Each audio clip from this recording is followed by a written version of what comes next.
You are listening to Red Menace. We are a podcast where we kind of alternate between things. Some months we talk about current events that are going on, but kind of the core thing that we do on this podcast is we take an important text of revolutionary theory and we summarize it and think about some of its important ideas, discuss it a little bit, and then ask how it's applicable to our situations that we're living in and organizing in today. My name's Alyson. I'm here with my co-host Breht, and I'm super excited for today when we are going to be diving into Paulo Freire's Pedagogy of the Oppressed. So this is a text that people on Twitter seem very excited for us to cover, which makes me happy that we're having some engagement there, and I'm really interested for us to kind of dive into this. So our show usually follows a format where we summarize, then we do some back and forth discussion, and then we do application points. So with that said, we'll go ahead and just hop right into that first section doing summary. So I'm going to cover Chapter 1 and Chapter 2, and then Alyson will cover Chapter 3 and Chapter 4 for the summary. So Paulo Freire opens the first chapter of Pedagogy by laying out the problem of oppression in human society and the dire need to overcome it. Philosophically, Freire is working in the wake of Hegel, Marx, Mao, Fanon, decolonial thinkers more broadly, the Frankfurt School, and even Erich Fromm. For those interested in getting a better foundational grip of these thinkers and movements so as to better understand where Freire is coming from in this book, both Rev Left and Red Menace offer many episodes covering all of these thinkers and movements in depth. In any case, Freire also makes great use of dialectics throughout this work, and in this chapter specifically, the opposites that he's most interested in are the following: humanization versus dehumanization, the oppressed and the oppressor, subject and object, and finally, knowledge and action. In the case of the first two, he seeks to overcome the contradictions through their resolution, and in the case of the latter two, he seeks to unify them into a greater totality. A core theme of this chapter is Freire's contention that the oppressive social order necessitates the dehumanization of both the oppressor and the oppressed. As such, and speaking from a Marxist humanist perspective, he argues that the historical task of the oppressed is to liberate both themselves and their oppressors by overcoming a social order that divides humanity into such camps in the first place. In order to equip the oppressed with the knowledge necessary for this historical task, Freire advances his Pedagogy of the Oppressed, arguing that education must be remade to inspire and enable the oppressed to consciously pursue this lofty goal. A core feature of this pedagogy is the centering of dialogue between the teacher and the oppressed, which we will flesh out in more detail soon.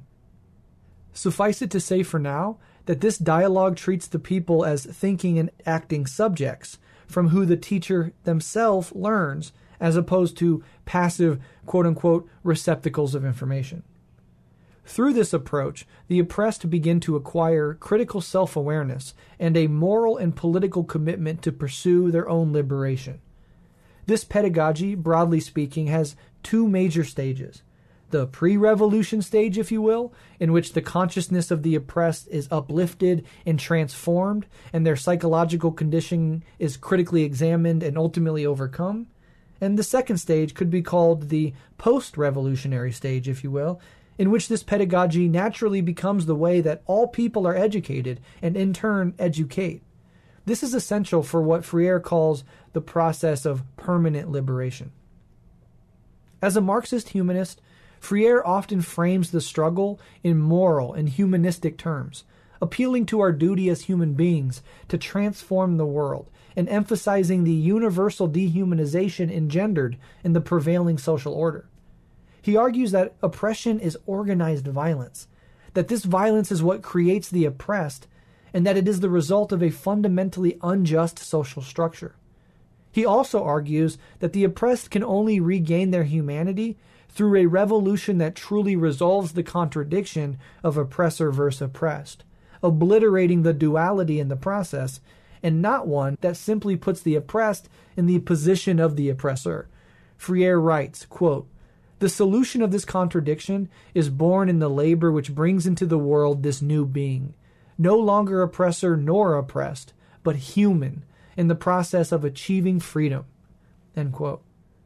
Though Freire does argue, interestingly, and I think to his credit, that in a revolutionary process, the formerly powerful should be prevented from reassuming their power, and this might entail imposing social, political, and economic restraints on them that they will no doubt experience as oppression.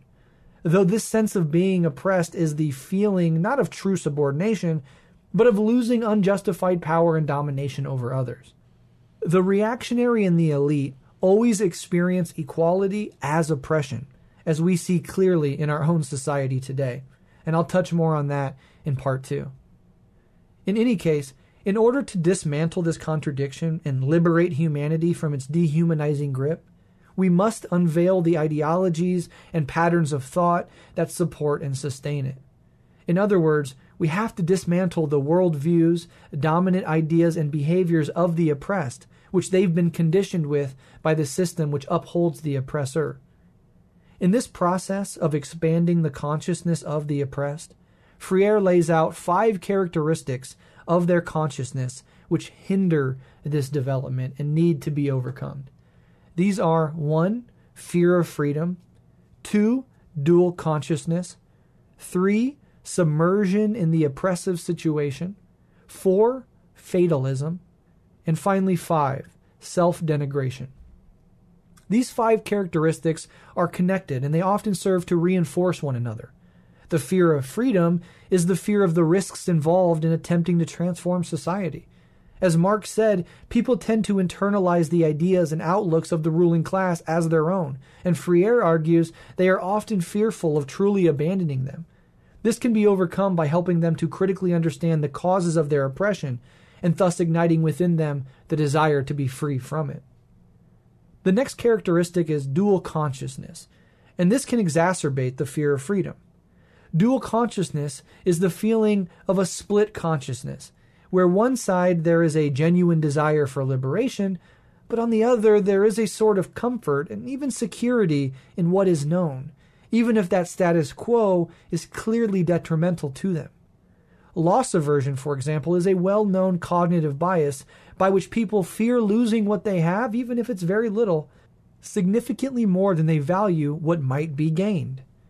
In our society today, many people who are objectively fucked over by their health insurance company, for example, may still fear the seemingly radical change of something like Medicare for all.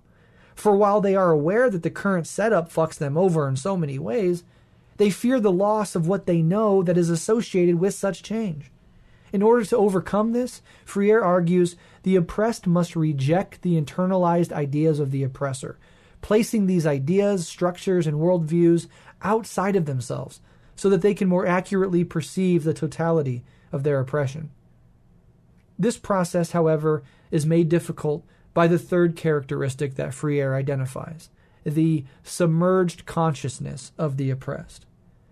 Being submerged in an oppressive social order and having gotten used to it, people tend to adapt to their own oppression and even behave in ways that perpetuate it, often unconsciously. Freire says, quote, "They are unable to clearly perceive the order which serves the interests of the oppressors whose image they have internalized." This manifests in some oppressed people seeking not to overthrow their oppressor, but to join them. They are drawn to the money, the power, the prestige of the oppressor, and this further complicates their dual consciousness. I think we see this in part through the representation framework of modern politics, whereby a member of a formerly oppressed group seeks membership in the ranks of the oppressor group, and then frames that membership as a victory for all members of the oppressed group from which that person emerged. We also see this in many lumpen psychologies, where the aspiration is not to overthrow a system that's criminalized them and made them poor and desperate, but to use what little is at their means to become rich and impose their oppressive will onto others. The fourth characteristic is fatalism. Freire asserts that until the oppressed can become conscious of their own conditioning and genuinely desire to uproot it, they tend to express a fatalistic attitude, submitting passively to their own oppression and accepting it all as part of a natural or God-given order.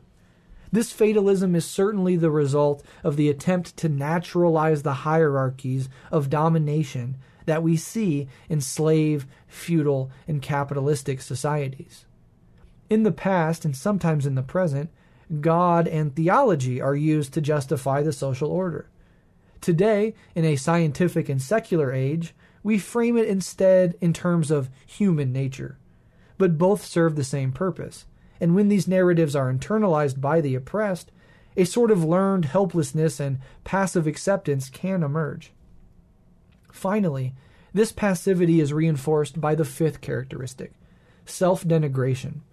The oppressed and the poor are constantly being told that they are responsible for their own oppression, that they somehow deserve it, and that their suffering is a product of their lesser character. Racial tropes of laziness, criminality, and cultural dysfunction can be internalized by the colonized. Class tropes of unworthiness, lack of gusto or intelligence, and moral failure can be internalized by the poor. This naturally destroys many oppressed people's sense of self-esteem and can serve to deactivate and despirit them. The role of the educator is to recognize these characteristics, their origins, and their connections, and then, through dialogue, trust, and cooperation, help the oppressed to recognize them as well, purging them from their consciousness. After this is done, after this smoke screen of conditioning is finally seen through, the struggle for liberation can advance through a dialectical back and forth of reflection and action, of theory and praxis. Freire ends chapter 1 by reminding us that the education of oppressed people, the prerequisite for their total humanization through the struggle for liberation, cannot be done by monologues, propagandistic slogans, manipulation, or condescension. It can only be done effectively through a permanent relationship of dialogue between revolutionaries and the oppressed, which expresses the consciousness of the oppressed themselves, and must be practiced through what Freire calls, quote, co-intentional education, whereby teachers and students, i.e. revolutionary leadership and the oppressed, are both subjects engaged cooperatively in the task of unveiling reality so that it may be transformed through common reflection and common action. In this way, Freire says, the presence of the oppressed in the struggle for their liberation will be what it should be, not pseudo-participation, but committed involvement. Chapter 2. I want to start my summary of Chapter 2 by relating my own experiences as a student in the American educational system. If you are listening to a show like this, I would bet that your experience resonates with my own. All through my schooling, from K through 12, I was neither a good nor a bad student. I did what I had to in order to get by, but mostly I saw school as a chance to socialize with my friends. With a few exceptions, I experienced school as a boring, monotonous blur, and rarely if ever got excited about the subject matters that I was taught and tested on. When I look back, especially at subjects like history, which I now have a deep fascination with, it amazes me how much of the beauty and complexity and interconnectedness of such subjects were stripped from my courses. This was almost never the fault of individual teachers. I want to make that clear. Some did their best to make subjects resonate with us. It was the broader system that was at fault. It was, ironically, only after I graduated high school that I became truly interested in education. After getting my girlfriend pregnant at 19 years old while working at a gas station with no thought of ever going to college, I suddenly realized that I knew nothing about myself or the world I lived in, and that if I wanted to be a good father, I would have to change that. As my daughter's mother progressed throughout her pregnancy, I bought and read books voraciously, almost at random. At the gas station, when no customers were present, I read and read and read, often without any real direction. After months of this, I stumbled across introductory books on philosophy and became fascinated with the subject. This led me deeper into politics and history and science, all of which I could not get enough of. I had no teachers, no mentors, not even friends or family who shared my love of books, but I read and I learned. Eventually, as my daughter was born and I was entering my early 20s, I decided to pursue my love of philosophy formally at the university level. First at a community college, and then at a state college. For the first time in my life, my whole orientation to school had shifted. I went to school with a genuine interest in learning, and with that orientation and excitement, I got good grades, eagerly participated in class discussions, and eventually obtained a college degree in the field that had initiated my deep dive into self-education, philosophy. I realized then that school and learning could be very different from how I experienced it as a child and a teenager, even if I was operating in the same basic system with its profound flaws. But it wasn't until reading this text by Paulo Freire that I fully made sense of my experience in the educational system. Freire opens up chapter 2 with an important distinction between two models of education, the banking model and the problem-posing model.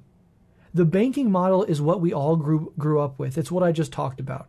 And it's what so tragically reduces our experience of education to the often boring, monotonous slog that it so often is. This form of education is hierarchical and authoritarian, positioning the teacher as the knowledge-bearing subject and the child as an empty, passive object receiving the information from on high. This style of teaching, which is the norm around the world, presents reality as a static, compartmentalized, lifeless, and abstract, separated from the larger world and the day-to-day experiences of the child. If you've listened to our other episodes on Mao and dialectics, you probably remember the concept of bourgeois metaphysics, which apprehends reality in precisely this bloodless, segregated, and isolated way. But I digress. This banking method of education stifles curiosity and promotes conformity. In a capitalist society, it makes sense that since most children are to be obedient workers, this way of educating them is very much in line with the interests of the capitalist class. Your boss doesn't need a hyper-curious, critical-thinking, polymathic employee who analyzes the world around them and sees clearly the interrelatedness and interdependence of all things, social and natural. No. If you are like most people and work a regular job, your boss needs someone who won't rock the boat, who will follow orders without questioning them, who only sees what's right in front of their face, and who, importantly, was taught from kindergarten through 12th grade to spend their days passively in a specifically structured way, taking orders competently from an authority figure. Back then, you handed over your homework and had to pass written exams. Now you hand over your surplus value and have to pass drug tests. Funny how that works, huh?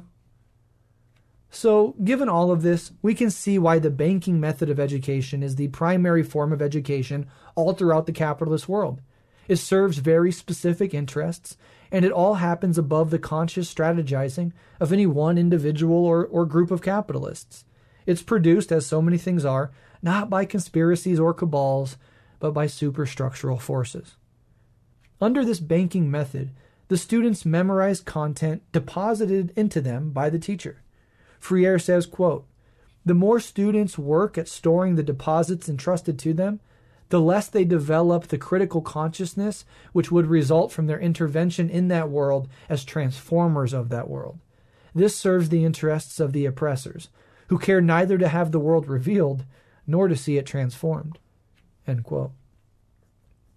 Freire's account of these educational modes, of which we'll get to the second shortly, is informed by the existentialist philosophies of thinkers like Jean-Paul Sartre and Simone de Beauvoir. The latter, who Freire quotes as saying, quote, "The interests of the oppressors lie in changing the consciousness of the oppressed, not the situation which oppresses them. For the more the oppressed can be led to adapt to that situation, the more easily they can be dominated." End quote. And this isn't just about capitalism either. In a settler, colonial, and racist society, the educational system serves to fortify the racial hierarchy as well. The recent meltdown on the American right about critical race theory is a particularly timely example of just this. They are not interested in Americans learning about the actual history of this country and the context in which its institutions were shaped. To have a truly complete picture of American history is to comprehend deeply how the processes of capitalist accumulation and racialized oppression go hand in hand, at home and abroad. Making such connections is not in the interest of the ruling elite. To the contrary, their interests lie in actively preventing such a unified comprehension. Freire says, quote, "The oppressors react almost instinctively against any experiment in education which stimulates the critical faculties and is not content with a partial view of reality, but always seeks out the ties which link one problem to another." End quote. But it's not just reactionaries who do this. Ruling class liberals also have their version, summed up today in the Democratic Party's weaponization of identity politics. Whereas the right seeks to whitewash and eliminate any real racial accounting of American history, liberals cleverly weaponize such an account against those who would, as Freire put it, seek out the ties which link one problem to another, particularly the attempt to link up racism to the formation, maintenance, and demands of capitalism and imperialism.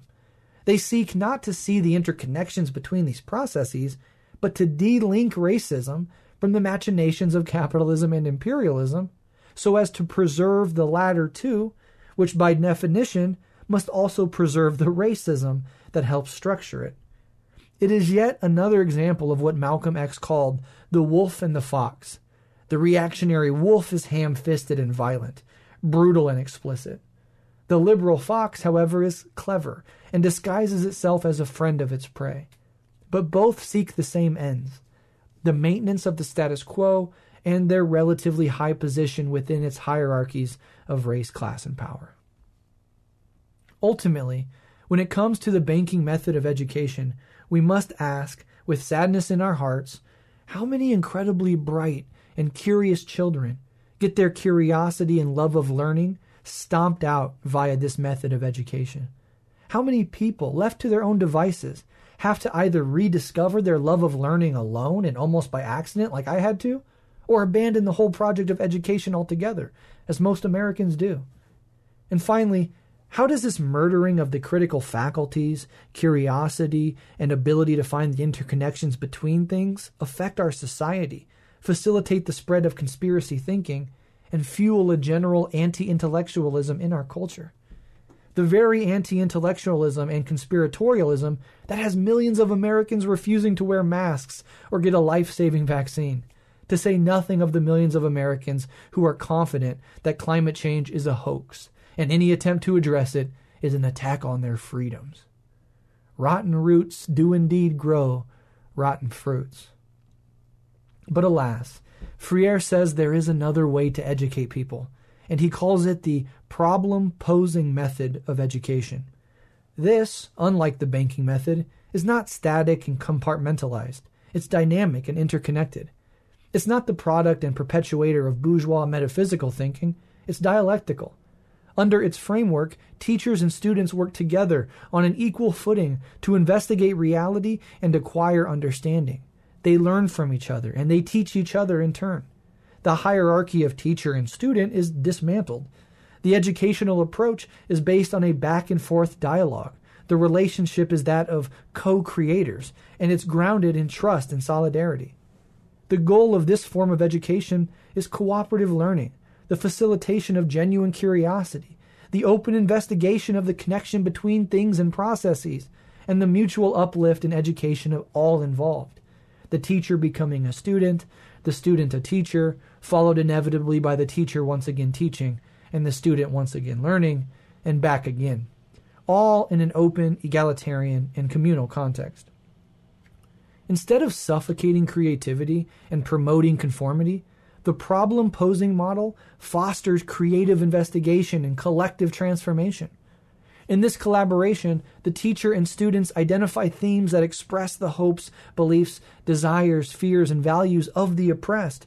The teacher then represents these themes to the student as problems requiring responsive action. It makes me think of the Maoist concept of the mass line, but applied to education. Liberating education, Freire says, quote, consists in acts of cognition, not transferals of information. Knowledge in this context arises naturally out of mutual investigation and discovery. It's not the possession of any single authority figure. Under these conditions of co-investigation, teachers and students are urged to form and reform opinions as they listen to each other and engage in dialogue. In so many ways, this is a perfect distillation of the Marxist conception of knowledge formation. Fundamentally cooperative, investigative, always in a state of development and evolution, rooted in dialogue, not monologue, and applied in the real world through praxis, the results of which are once again analyzed, thought through collectively, and updated. Domains of knowledge are not separate from one another. Things are never static or unchanging, and communing with others is essential. And upon seeing the world as a process in a constant state of change, the ability of the oppressed to consciously act upon it so as to transform it naturally arises.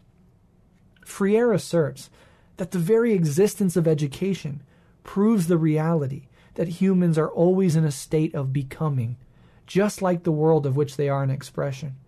If education is to reflect this truth rather than obscure it, it too must be an open-ended activity constantly being remade. Only this method of education can equip regular people with the tools necessary to struggle for their own liberation, and the liberation of the whole of humanity from the dehumanizing constructs handed down to us through history, which brutalize and divide the people into oppressor and oppressed. All right, so now we're going to move into the second half of this book where I will be taking things over. So we're going to go ahead and just jump right into chapter 3. So Freire begins chapter 3 by introducing this notion of the word and of dialogue. And this is something that's going to run throughout the rest of the book and that we're really going to have to wrestle with. So Freire explains that the word is more than a simple element of dialogue. The notion of the word instead implies a dual dimension, action and reflection. So for people who are familiar with Marx, this should not seem that out of place. We have a notion of praxis, right, which requires both theory and action in relation to each other. And the word also thus implies both action and reflection. So Freire says that a true word needs to be bound up with praxis inherently. A true word cannot be blind action nor static reflection. He writes that, quote, "There is no true word that is not at the same time a praxis. Thus, to speak a true word is to transform the world," end quote.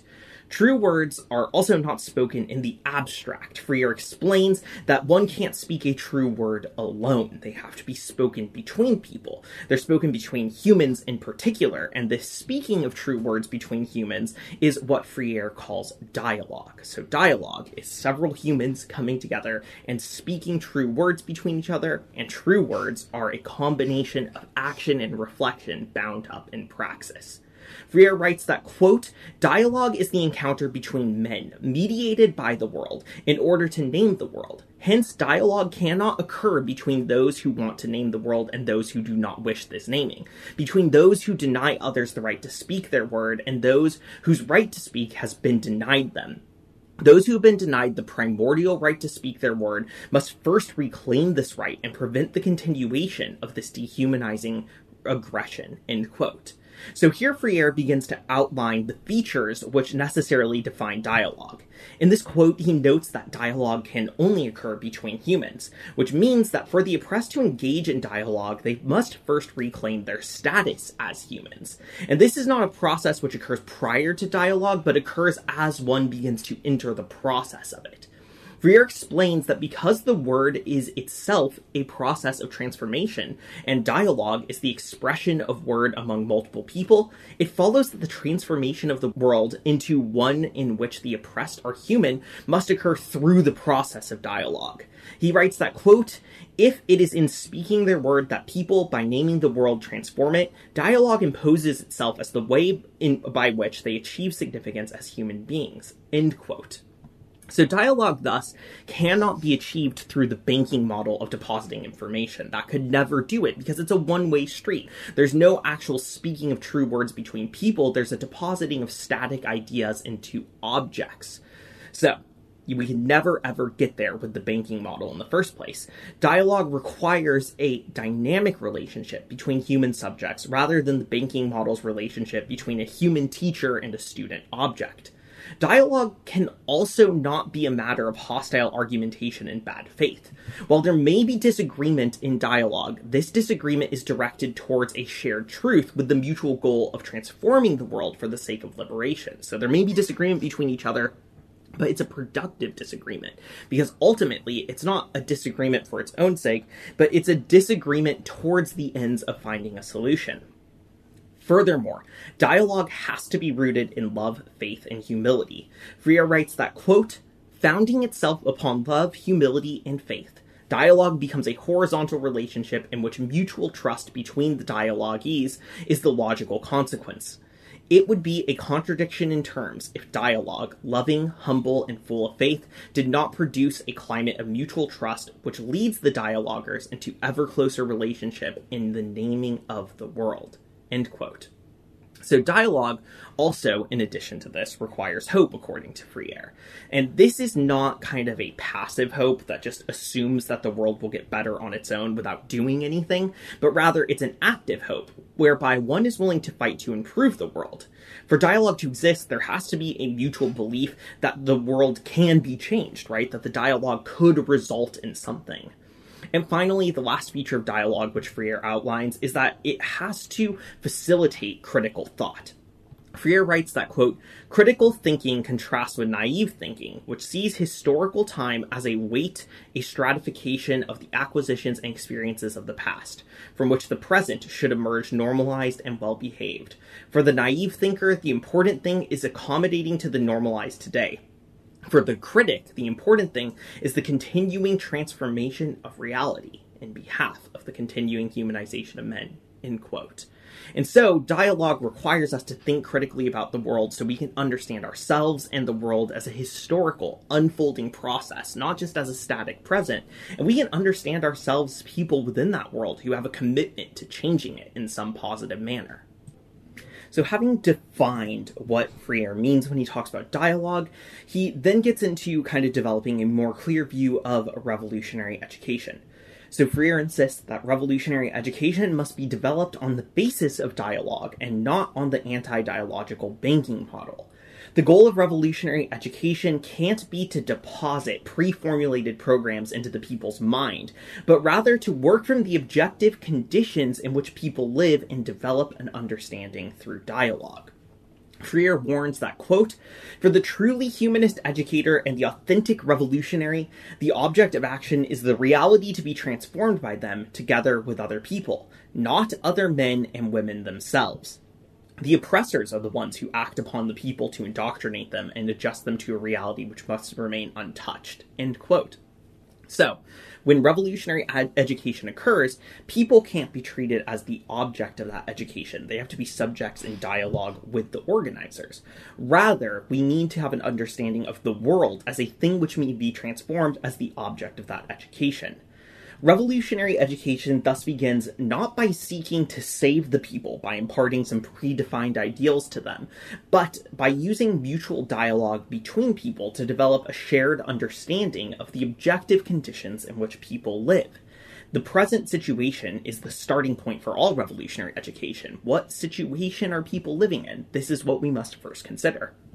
Educators must present the objective situation in order to uncover what Freire refers to as the thematic universe, which itself is made up of what Freire calls generative themes. There's a lot of terms here, so we're going to try to make sense of these. So in order to develop this notion of generative themes, Freire outlines a list of differences between humans and animals in order to demonstrate that humans have a special capacity for consciousness. Now, this is all going to sound abstract for a little bit, but I promise it kind of wraps back together. Freire does a strange detour here that is nonetheless philosophically important for his project. So, he says that unlike animals, human beings are beings which are conscious of their position in the world and in history. We can think in terms of the past, present, and future. We can make decisions which go beyond instinct or immediate biological need. We can conceptualize ourselves in the world, and we can formulate plans and ideals which we can then commit ourselves to through action. Humans are thus conscious beings in a special sense. Our consciousness of our existence in the world and its history presents us with a constant contradiction, however, in terms of limits and freedoms. We understand ourselves as beings which can commit to actions and make decisions, freedom on the one hand, and yet we're constrained by the conditions in which we live, which imposes limits on the other hand. So, speaking of this human condition, Freire writes that, quote, "As they separate themselves from the world which they objectify, as they separate themselves from their own activity, as they locate the seat of their decisions in themselves and in their relations with the world and others, people overcome the situations which limit them, the limit situations. Once perceived by individuals as fetters, as obstacles to their liberations, these situations stand out in relief from the background, revealing their true nature as concrete historical dimensions of a given reality. Men and women respond to the challenge with actions which Vieira Pinto calls limit acts, those directed at negating and overcoming rather than passively accepting the given. End quote. And so Freire thus introduces this notion of a limit situation. These are historically contingent situations which limit the freedom of the oppressed. But because they are historically contingent, they can be changed and combated through praxis. Humans as creative creatures who can plan and create and are able to oppose the limit situations that they find within their lives are able to struggle for freedom. And this becomes the basis for revolutionary education. That hope that Freire discusses, that the world can be changed, emerges from the fact that limit situations can be understood and then can be struggled against. History itself, according to Freire, can be understood in terms of epochs, which are thematic rather than static units of time. And figuring out what epochs are at play can be crucial for helping us understand how to construct an educational program. Freire explains, quote, "An epoch is characterized by a complex of ideas, concepts, hopes, doubts, values, and challenges in dialectical interaction with their opposites, striving towards plenitude. The concrete representation of many of these ideas, values, concepts, and hopes, as well as the obstacles which impede the people's full humanization, constitute the themes of that epoch. These themes imply others, which are opposing or even antithetical. They also indicate tasks to be carried out and fulfilled. Thus, historical themes are never isolated, independent, disconnected, or static. They are always interacting dialectically with their opposites. Nor can these themes be found anywhere except in the human-world relationship."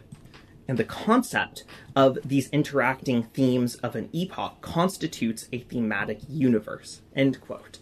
So this thematic universe that Freire talks about is a historically derived concept that defines the themes of an epoch. And the themes themselves, and again, like I said, there's a lot of terms here, so let's try to think about it, explain values, concepts, ideas, and hopes that exist within a epoch and also that can impede full humanization. So when we're trying to figure out the themes of an epoch and the thematic universe of an epoch, we're trying to understand the ideologies, beliefs, guiding concepts that are at play in maintaining oppression and domination. It is within this thematic universe that people find themselves, and education must begin by coming to understand this universe. When the people become aware of the limits produced within this thematic universe, they can become hopeless or despondent, right? If you realize that there's all these systems that have developed historically over all this time holding you down, it can be easy to give up hope and throw up your hands. And this is why dialogue requires the development of hope, that change is possible through struggle. The goal of revolutionary education is not only to inspire this hope abstractly, but to help bring consciousness of the thematic universe to the people within it, so that they can be involved in the process of strategizing resistance and struggle for the sake of liberating humanity. Education must then develop awareness of this thematic universe and its constitutive themes and limits to the people. The people may have some abstract understanding of these themes already, but it's usually underdeveloped and must be developed through education. This development, of course, occurs not through banking, but through dialogue. Freire writes that, quote, "In general, a dominated consciousness which has not yet perceived a limit situation in its totality apprehends only its epiphenomena and transfers to the latter the inhibiting force which is the property of limit situations. This fact is of great importance for the investigation of themes. When people lack a critical understanding of their reality, apprehending it in fragments which they do not perceive as interacting constituent elements of the whole, they cannot truly know that reality.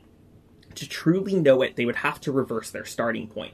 They would need to have a total vision of the context in order, subsequently, to separate and isolate its constituent elements, and by means of this analysis, achieve a clearer perception of the whole." End quote. So the goal of education, then, is to take people's understanding of their situation and bring consciousness into it by helping them understand the totality of it. So, for example, a group of people might understand that they face various forms of oppression, and they might understand what that oppression looks like in their daily life, but they might not understand how those forms of oppression are linked together with each other, how they form a broader totality as part of a historical system. And as long as they don't have that, they're never going to be able to completely understand how to overcome those forms of oppression. And so this sets the task that revolutionary education has to undertake, which is bringing an awareness of the totality to the people. So again, Freire insists that investigations are not done by revolutionaries alone, so that their findings may be taken and presented to the people. When we want the people to come to this consciousness, to understand things, we don't just come and tell them, this is the totality. Instead, the people and the revolutionaries have to investigate together as an act of dialogue, through which consciousness may be developed. Revolutionaries must trust the people to keep the investigation on task, and they need to avoid falling prey to fear that the analysis might be distorted by the involvement of the people, who of course can have incorrect or backwards ideas. Furthermore, revolutionaries must ensure that they are investigating the conditions of the people alongside the people, and do not end up studying the people themselves as objects. Again, the object of the educational pursuit and investigation has to be the world in which the people live. This process is not a mechanical act in which revolutionary educators develop itineraries or other universal formulas. Investigation is a process which emerges from the thinking of the people themselves. Freire writes, quote, "I repeat, the investigation of thematics involves the investigation of the people's thinking which occurs only in and among people together, seeking out reality. I cannot think for others or without others, nor can others think for me." End quote. So if consciousness is to be raised, if the people are to come to understand their situation as a totality, that requires dialogue. So having kind of outlined broadly what this view of education looks like and how it is based on dialogue, Freire kind of establishes a hypothetical educational endeavor for us to consider, so we could see what this would look like in practice, in which, quote, "a group has the responsibility of coordinating a plan for adult education in a peasant area with a high percentage of illiteracy. The plan includes a literacy campaign and a post-literacy phase. During the former stage, problem-posing education seeks out and investigates the generative world, and in the post-literacy stage, it seeks out and investigates a generative theme." End quote. So now Freire is thinking of this hypothetical educational process that could be undertaken, so we could see what this type of education in practice would look like. So in this hypothetical, the first stage of investigation begins after the educators have done some secondary research about the area they want to investigate. During this phase, the investigators need to get locals to agree to participate in the investigative process, and they need to find volunteers who will begin gathering data and take part in the entire investigation. The investigators likewise begin to take notes on the area and situation and attempt to understand it without imposing their own values onto it. So this begins the process of understanding the area and situating it, and being able to kind of frame it as a code which can later be decoded. Freire writes that, quote, "During their visits, the investigators set their critical aim on the area under study, as if it were for them an enormous, unique, living code to be deciphered. They regard the area as a totality, and visit upon visit attempt to split it by analyzing the partial dimensions which impress upon them. Through this process, they expand their understanding of how the various parts interact, which will later help them penetrate the totality itself." End quote. So, once they've kind of begun this process of looking into the world, looking into the area they want to investigate, and taking notes and understanding it, they next begin a process of decoding. They record as much data and information as they can, and then they create reports back after each observational visit.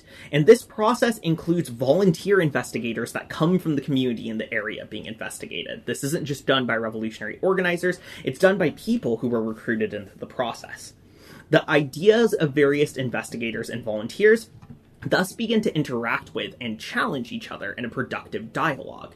And this allows a collective process of understanding through which participants begin to become conscious of the local situation, along with its many contradictions. Freire explains that, quote, as each person in his decoding essay relates how he perceived or felt a certain occurrence or situation, his exposition challenges all the other decoders by representing to them the same reality upon which they themselves have been intent. At this moment, they reconsider through the considerations of others their own previous consideration. Thus, the analysis of reality made by each individual decoder sends them all back dialogically to the disjointed world, which once more becomes a totality, evoking a new analysis by the investigators, following which a new evaluative and critical meeting will be held. Representatives of the inhabitants participate in all activities as members of the investigation team. End quote. And thus begins the second stage of the investigation, in which, quote, the investigators will select some of these contradictions to develop the codifications to be used in a thematic investigation, end quote. Now that sounds complicated, but this simply means that the investigators, which again includes local volunteers, select specific contradictions within the area, which both represent familiar situations to the people and which represent simple problems that can be decoded in multiple ways. Freire warns that codifications are not slogans, they are cognizable objects, challenges towards which the critical reflection of the decoder should be directed. And codifications can take several forms. If you're working with a literate population, they can take the forms of writings to be studied, but in an illiterate population, they can also take the forms of videos or photographs that represent these various contradictions that you want people to think about.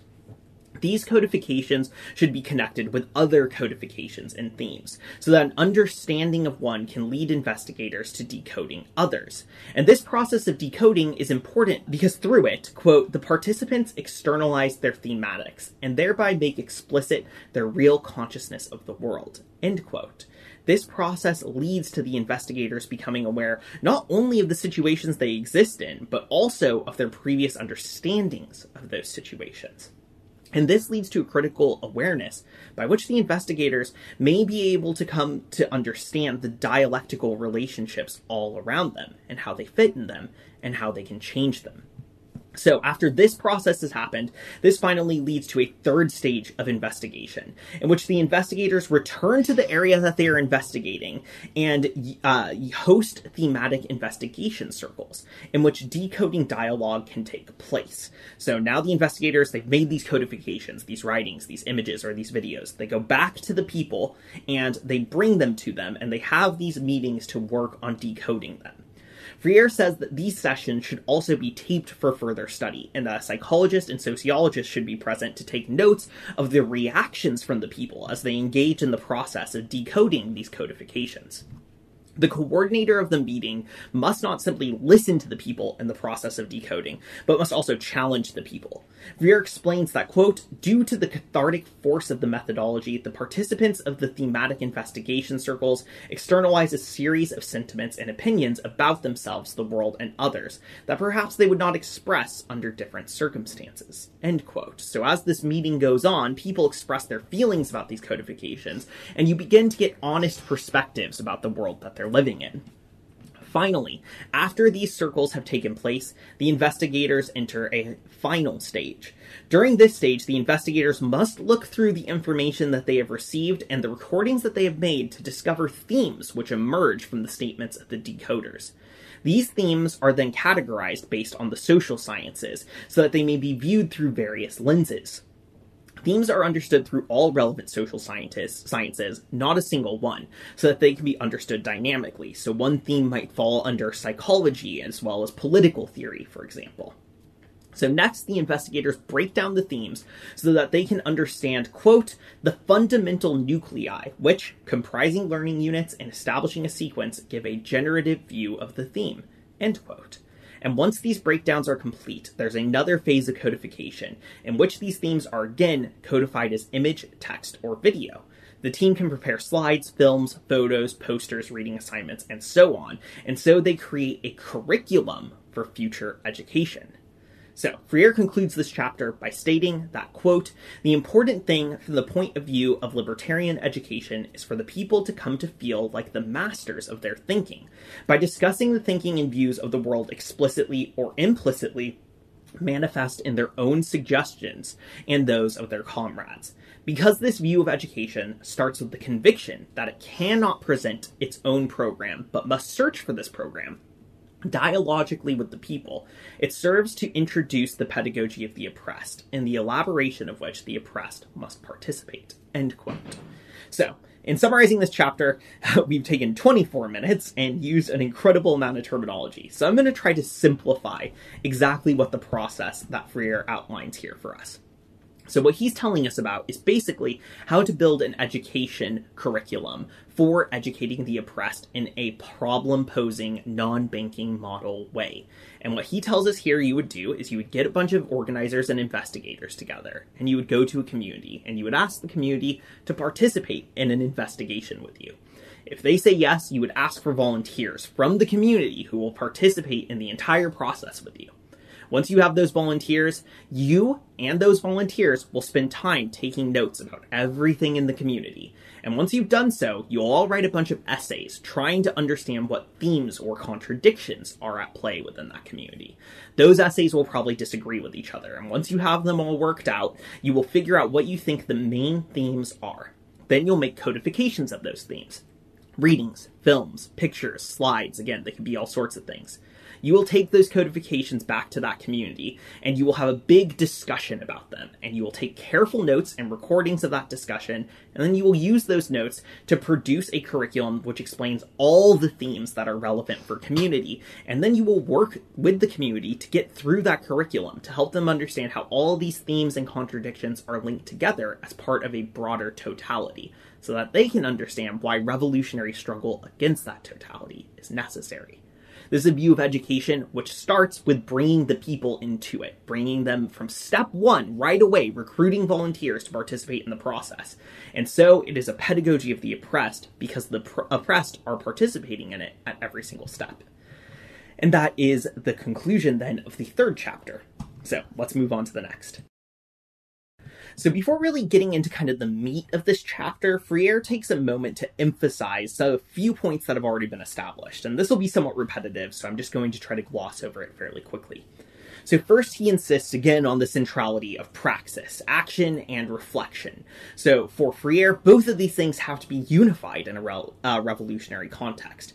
Praxis is the unity of these two forces brought together in the human experience. And he quotes Lenin on saying, right, that there can be no revolutionary movement without theory, but also no revolutionary movement without action. The two must come together, and that underlies the entire theory of education that is at play here. He also insists that revolution itself has to be a process of dialogue. Revolutionary leaders don't fight for the people, but rather with them. So, they do not think of the people, but they think with the people. True revolutionary leaders don't seek to liberate the people, but to join the people in the process of liberation. He writes that, quote, "We can legitimately say that in the process of oppression, someone oppresses someone. We cannot say that in the process of revolution, someone liberates someone else." End quote. So liberation can't be done for someone else. It must be done alongside them. So these are kind of core ideas that he just takes a second to reaffirm at the beginning of this chapter. So having reaffirmed these concepts, Freire next seeks to outline the various actions which accompany either anti-dialogical or dialogical approaches to interacting with the people. So he begins by looking at sort of the actions that one can take in an anti-dialogical approach. And the first one that he looks at is the idea of conquest. So he explains this right off the top by writing, "The first characteristic of anti-dialogical action is the necessity for conquest. The anti-dialogical individual, in his relations with others, aims at conquering them, increasing and by every means from the toughest to the most refined, from the most repressive to the most solicitous. Every act of conquest implies a conqueror and someone or something which is conquered. This conqueror imposes his objective on the vanquished and makes of them his possession. He imposes his own contours on the vanquished to internalize his shape and become ambiguous beings housing another. From the first, the act of conquest, which reduces the person of status to things, is necrophilic, end quote. And so conquest is kind of the paradigm which controls the sort of anti-dialogical educational model. And this makes sense. If we think about the banking model that Freire has discussed already so far, it's a model which is based on just depositing ideas into a static object, so that object will come to think and act like you. And in that sense, he says it is necrophilic. It is focused not on living human beings and raising their awareness, but on turning people into objects who are merely copies of oneself. So the goal of conquest is innate to a system of domination, according to Freire. The elite who seek to dominate a people must also ensure that they have conquered them. And this can take multiple forms, but central to this process is the act of mythologizing. The myths constructed in the process of conquest serve to subjugate the people further. These myths require the elite to interact with the people so that the myths may be deposited, but do not lead to an actual dialogue between the elites and the people. And these myths are somewhat akin to ideological tropes, which reinforce domination, if we want to think of them in kind of more classical Marxist terminology. So as an example, Freire mentions, quote, the myth that all people are free to work where they wish, that if they don't like their boss, they can leave him and look for another job, the myth that this order respects human rights and is therefore worthy of esteem, the myth that anyone who is industrious can be an entrepreneur, worse yet, the myth that the street vendor is as much an entrepreneur as the owner of a large factory, end quote. In each of these myths, we see a kind of ideological justification for domination. We see justifications for the current system to exist.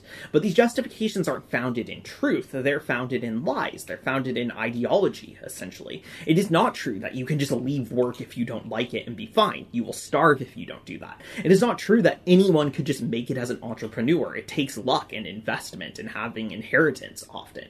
All of these myths reinforce a form of domination and are therefore a form of conquest. So conquest can take many forms, but it is always present regardless of what form it takes in a system of domination and oppression.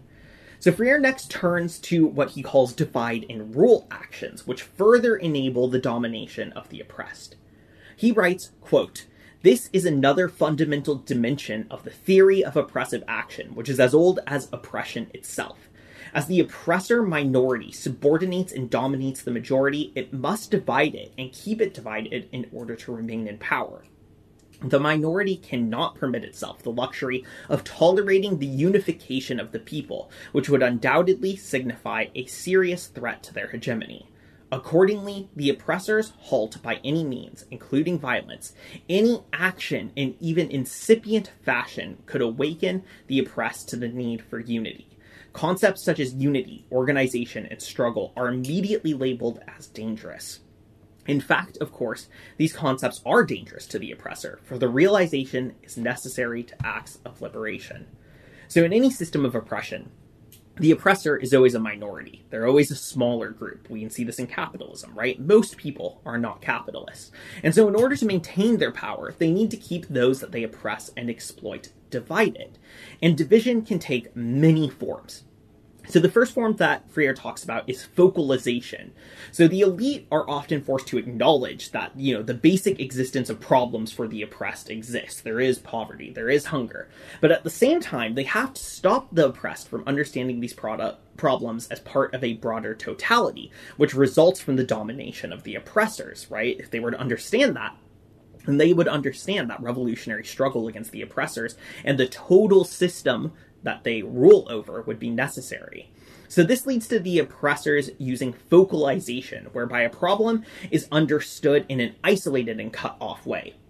So poverty isn't related to these other problems, it's its own unique thing. And so action in response to these problems is also focalized. Freire explains that, quote, in community development projects, the more a region or area is broken down into local communities without the study of these communities as broader totalities in themselves and as parts of another totality, the area, region, country, or so forth, which in its turn is part of still a larger totality as part of a continental totality, the more alienation is intensified. And the more alienated people are, the easier it is to divide them and keep them divided. End quote. So in addition to focalization, in terms of conceptualizing problems and actions, the divide and conquer strategy also focuses on developing community leaders who are cut off from the rest of the community and speak for them rather than with them. So they engage in an anti-dialogical sort of relationship to the community. These leaders then end up hindering the overall development of consciousness of the community while pretending to act in the community's interests.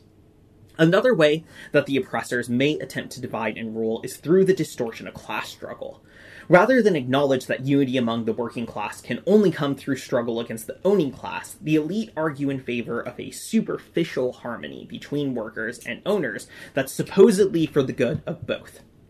This ultimately hinders true unity among the working class because it denies them access to the actions and reflections necessary to achieve consciousness as a class. Those leaders among the people who speak out against this harmony are further isolated and blacklisted in order to divide them off from the rest of the people. This strategy also involves the elite claiming to defend the people from supposed rabble-rousers and troublemakers, and I think we've all seen this before. Freire writes that, quote, "In order to divide and confuse the people, the destroyers call themselves builders and accuse the true builders of being destructive," end quote. So, the next anti-dialogical approach to domination that Freire discusses is manipulation. So as with previous actions, manipulation can take multiple forms, but Freire notes that it mostly manifests in the form of populist leaders and a supposed pact made between the oppressors and the oppressed. So I'm going to quote Freire at length here to kind of see how he explains this. He says that, quote, "Within certain historical conditions, manipulation is accomplished by the means of pacts between the dominant and dominated classes. Pacts which, if considered superficially, might give the impression of dialogue between the classes. In reality, however, these pacts are not dialogue, because their true objectives are determined by the unequivocal interests of the dominating elites.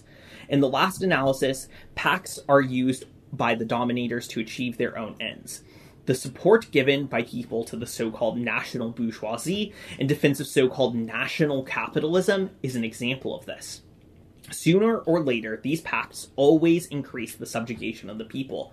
They are proposed only when the people begin, even naively, to emerge from the historical process, and by this emergence to threaten the dominant elites.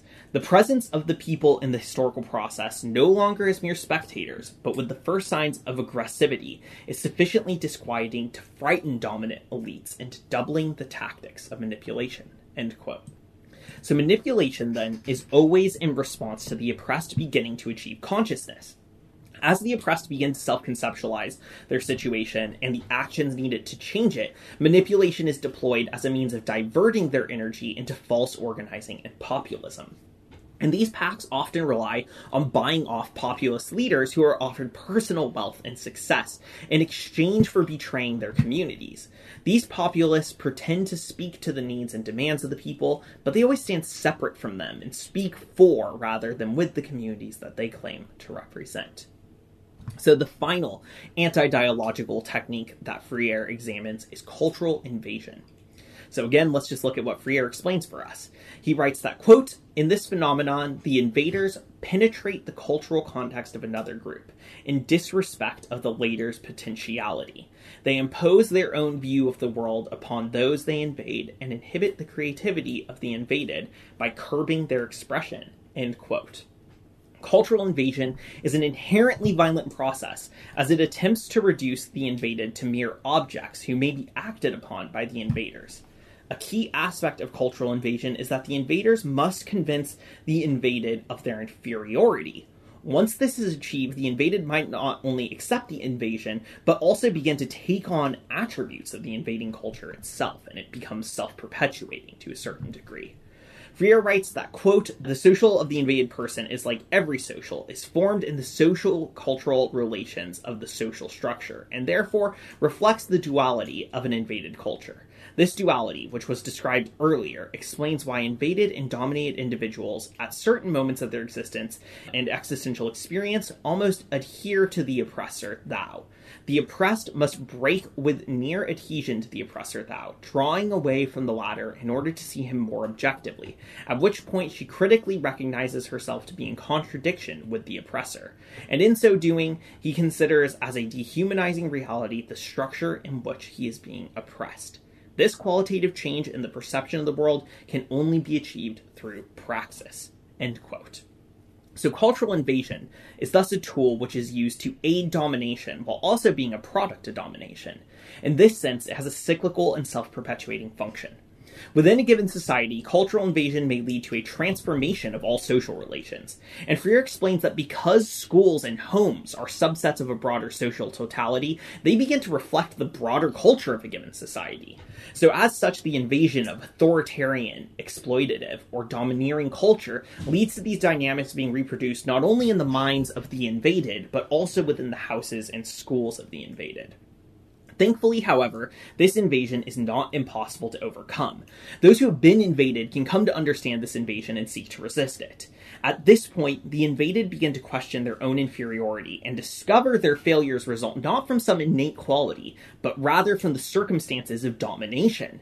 And this experience is particularly common among certain educated professionals, and it leaves them in a difficult situation. Educated professionals are necessary in any society and exist in kind of a middle ground between the dominating class and the dominated class.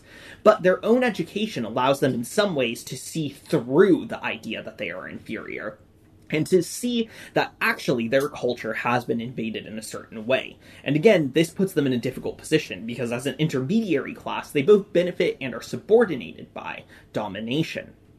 Freire writes that, quote, "Those who make this discovery face a difficult alternative.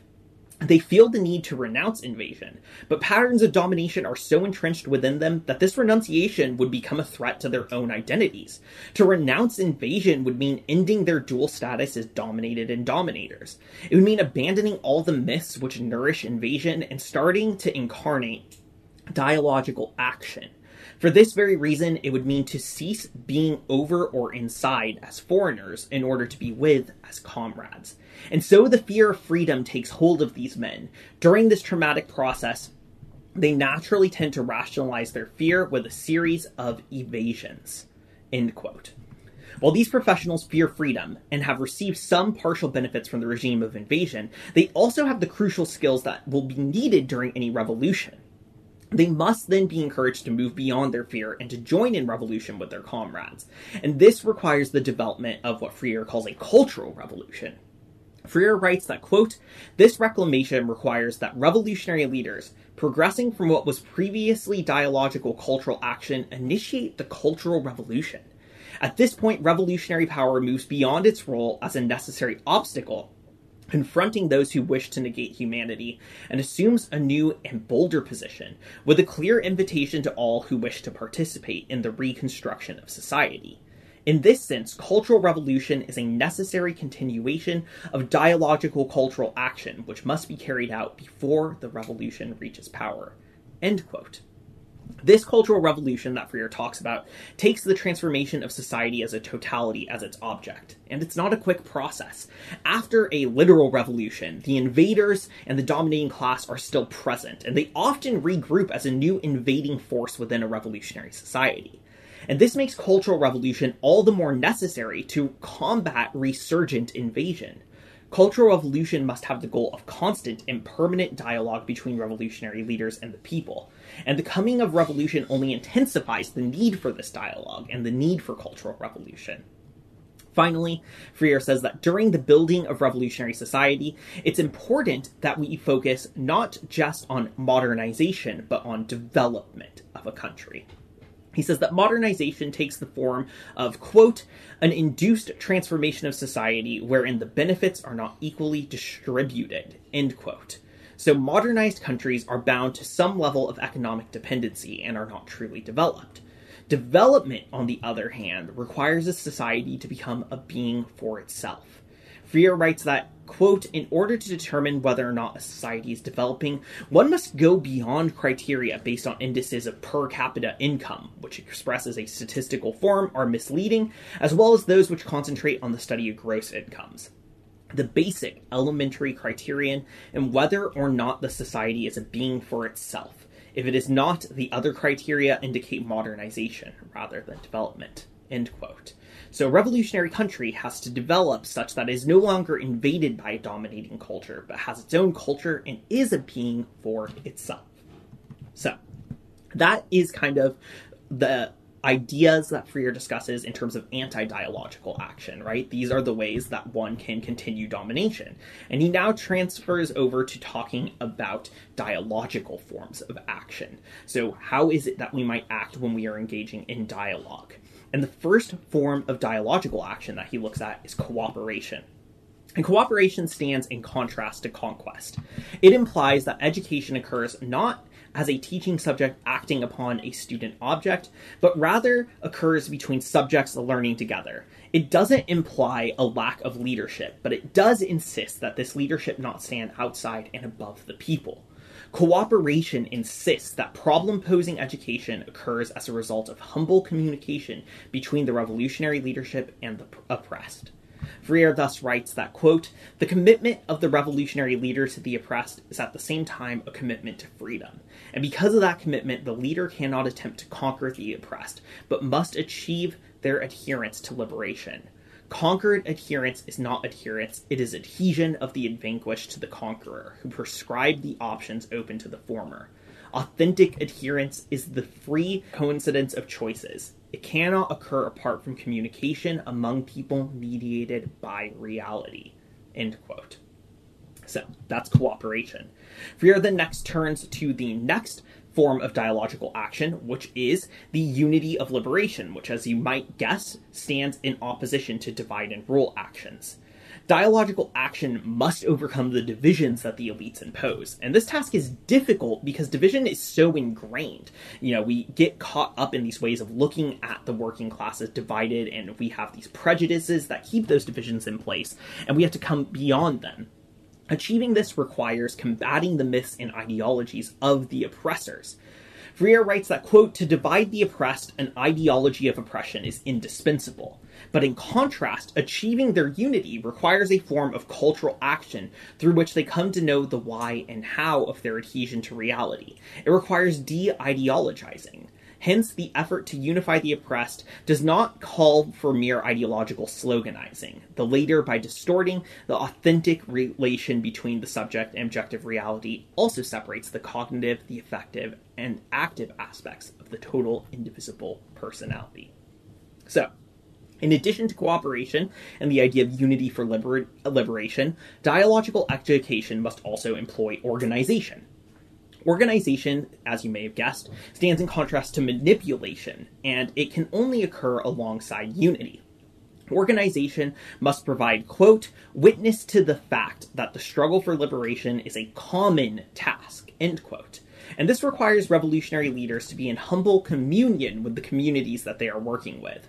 While there's variance in terms of what this witness looks like, Freire outlines a few constant aspects. The essential elements of witness, which do not vary historically, include consistency between words and actions, boldness, which urges the witnesses to confront the existence as a permanent risk, radicalization, not sectarianism, leading both the witnesses and the ones receiving that witness to increasing action, courage to love, which far from being an accommodation to an unjust world is rather the transformation of that world, and faith in the people, since it is them that the witness is made. Although witness to the people, because of their dialectical relationship to the dominant elites, also affects the latter, end quote.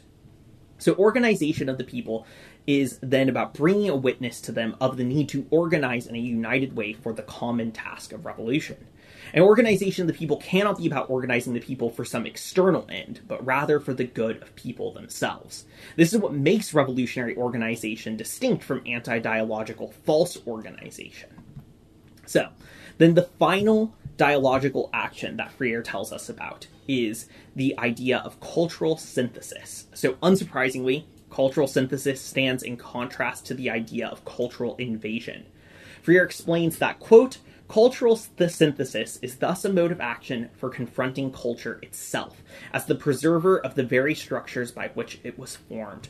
Cultural action as historical action is an instrument for superseding the dominant alienated and alienating culture. In this sense, every authentic revolution is a cultural revolution. The investigation of the people's generative themes, of meaningful thematics described in Chapter 3, constitutes the starting point for the process of action as cultural synthesis. Indeed, it is not really possible to divide this process into separate steps. First, thematic investigation, and then cultural synthesis. Such a dichotomy would imply an initial phase in which the people as passive objects would be studied, analyzed, and investigated by the investigators. Such divisions would lead to the naive conclusion that action as synthesis follows from action as invasion. End quote. So cultural synthesis thus recognizes that culture can and sometimes must be combated and changed. Backwards and reactionary ideas must be combated, but this doesn't occur through an anti-dialogical manner of beating ideas down. Within a process of cultural synthesis, revolutionaries and people come together cooperatively in order to problematize a culture through their collective thematic investigations. At no point does this process involve the people or only the revolutionaries. Both are needed. You can't have one without the other. And the result is thus synthetic in nature. This cannot mean allowing people to wholly and entirely outline their goals in a tailist manner, however. Freire explains that cultural synthesis, quote, precisely because it is a synthesis, does not mean that the objectives of a revolutionary action should be limited to the aspirations expressed in the worldview of the people. If this were to happen in the guise of respect for that view, the revolutionary leaders would be passively bound to that vision. Neither invasion nor the leaders of the people would review, nor mere adaptation by the leaders to the often naive aspirations of the people is acceptable. End quote. And so cultural synthesis does focus on changing a culture, but it does so through dialogue, and it can combat reactionary and backwards ideas that way. And so Freire concludes his text. That's the end of chapter 4. He leaves us with these actions and leaves us to reflect on how we might apply these ideas to the various projects of education and organizing that we engage in. Okay, and now we are going to enter into part 2 of this episode, in which we propose questions to one another, and then we answer them and have some back and forth afterwards. So we have 3 questions for this text, and I will start by asking Alyson the first. So this text follows in a tradition of humanist texts, which critique various forms of power on the basis of dehumanization, a term that Freire uses throughout this text. So in particular, we have looked at Fanon and Césaire in the past as examples of authors who utilize this lens. So I'm curious, in what ways does Freire's humanism differ from these other authors, and what are the results of these differences? Awesome. Yeah. So to dive right into this, to, kind of put my cards on the table, I think there is an important difference between them that I'm going to try to outline for us a little bit and maybe think through some of what that difference means. So let's think about Césaire and Fanon first for a second. These are thinkers that we've already interacted with who also talk about dehumanization and the concept of humanity, and who are kind of interjecting into conversations about humanism and are generally understood as humanists in some sense or another.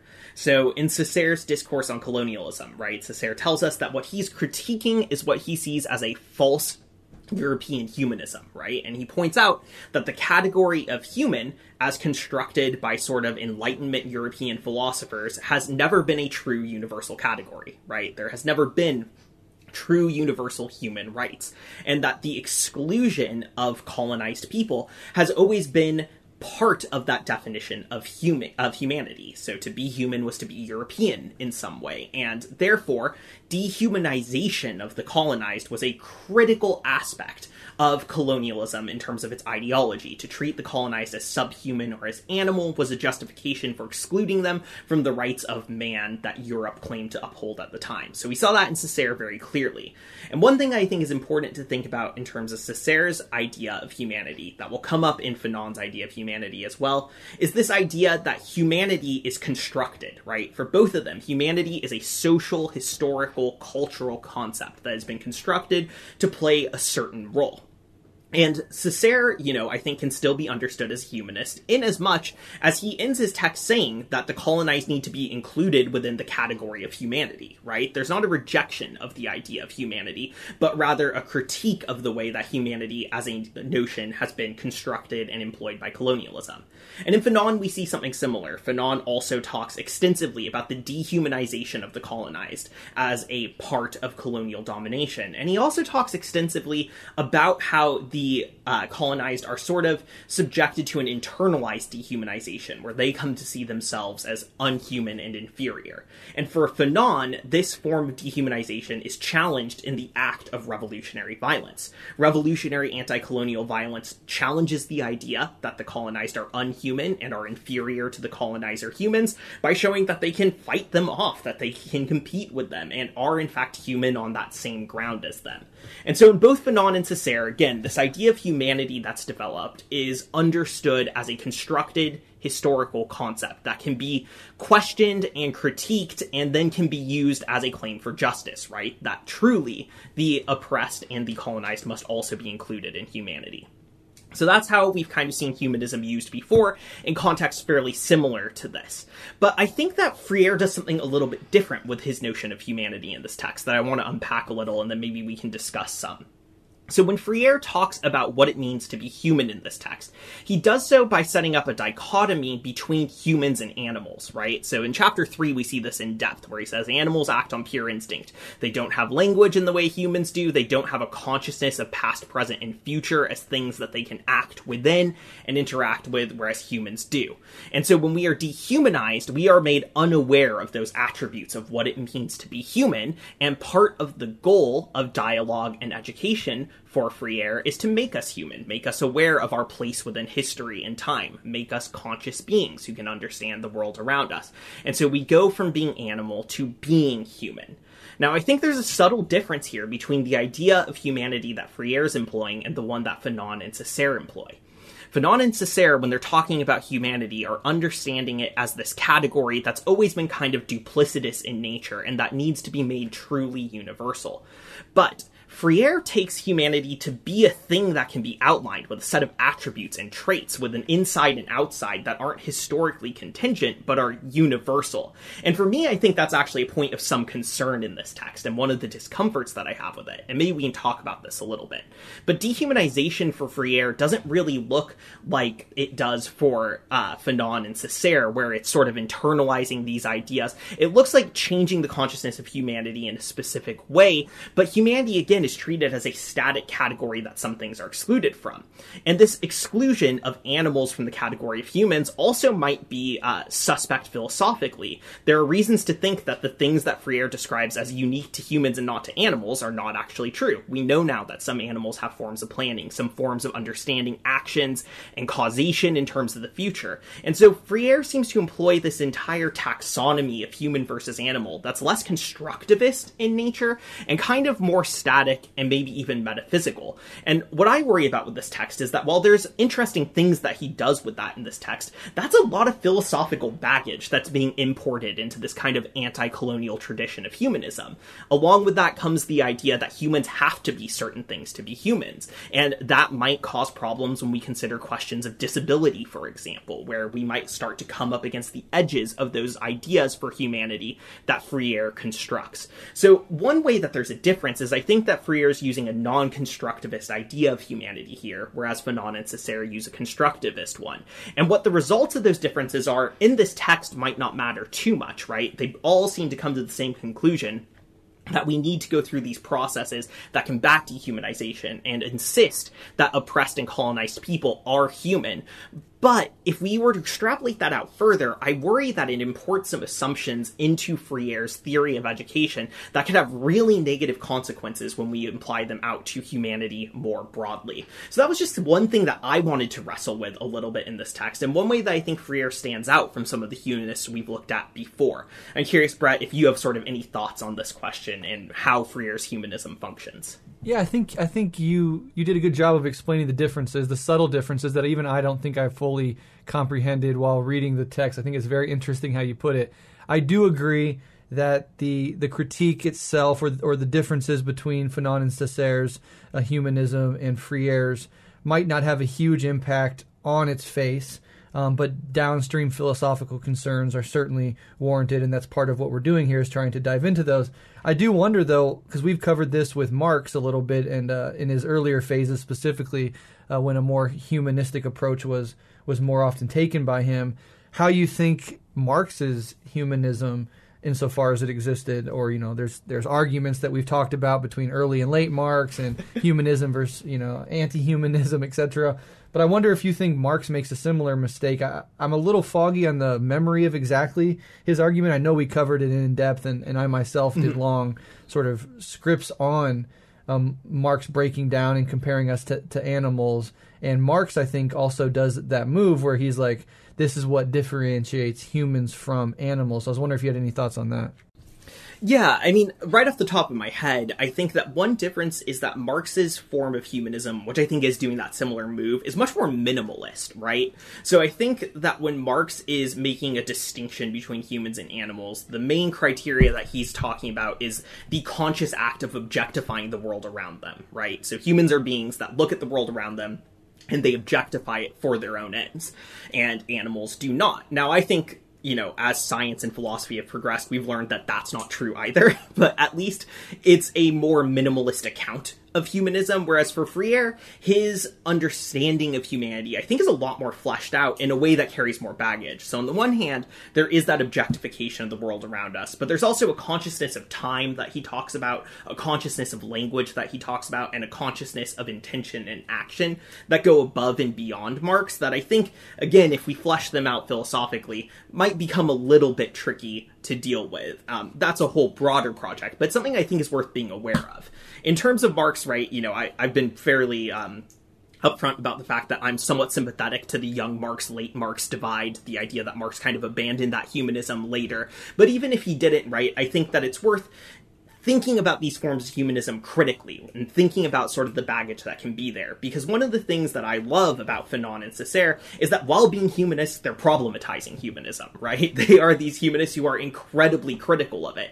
And we can also see the same thing in Marx as like a method overall, right? Marx criticizes liberalism while also recognizing the revolutionary aspects of it and the way it doesn't live up to its own ideas. And I think our approach to humanism should be similar, right? To say, like, there may be value in this, but we also need to think about the exclusions built into it and kind of the concerns that those could raise. And that, I think, means reading figures like Freire and Marx probably critically from a philosophical perspective, if not throwing what they have out, because this text, despite this, I think has an incredible amount of value to it that is still worth wrestling with. I wonder if you think it's even possible, or there's at least a possibility of a humanist argument that advances some, biological or evolutionary traits that do make humans fundamentally distinct from animals. Are you sort of suspicious of that entire endeavor, or do you think if done correctly, there would probably be some argument out there that you could say, okay, yeah, maybe that does separate humans from animals in a real way that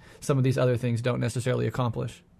I think it might be doable, but the boundaries would be different than we would expect them to be, right? So I think that if we were to take, for example, the boundaries that Freire draws in this text, which are not unreasonable, like these are the boundaries that a lot of humanist philosophers propose, then we could create an in-group and out-group with those categories. But I think that contrary to what Freire believes, we might find that certain things that we consider animals now fall into the human category.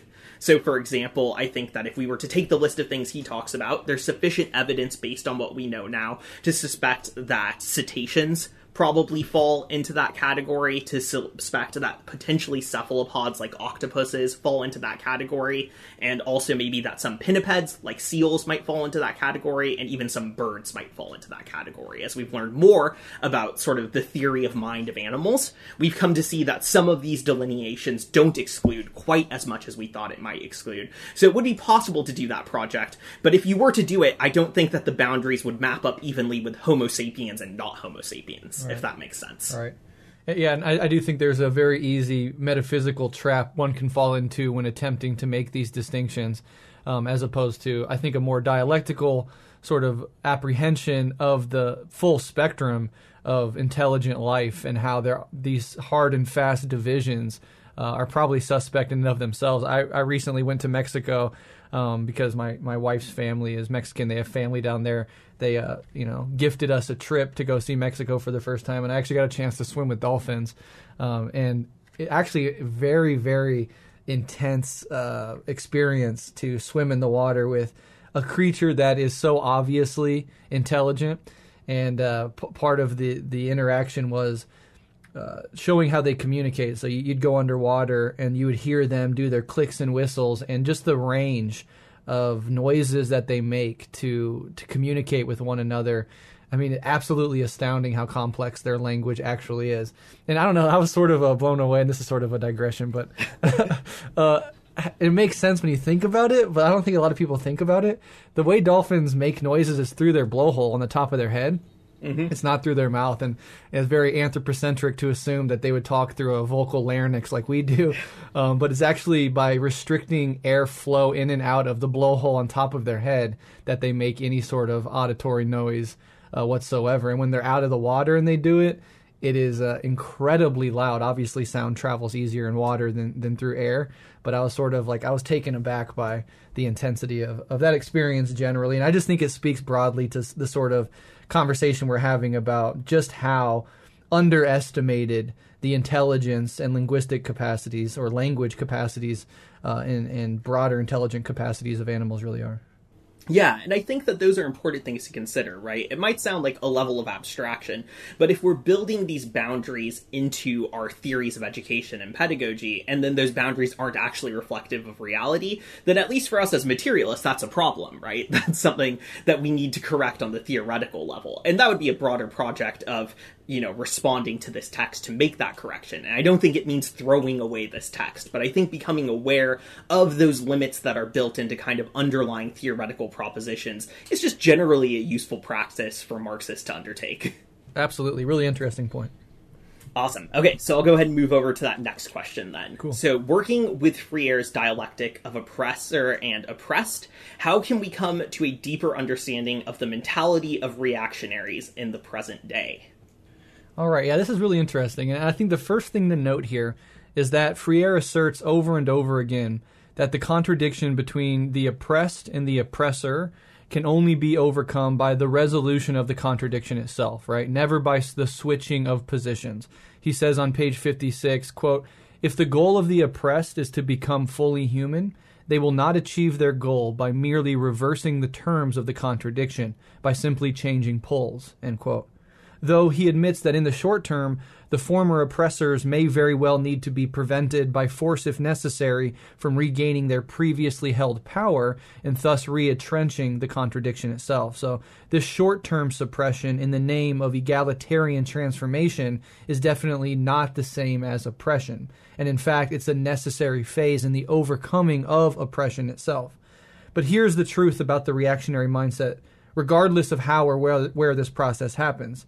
The former oppressors will feel their demotion to equality as oppression.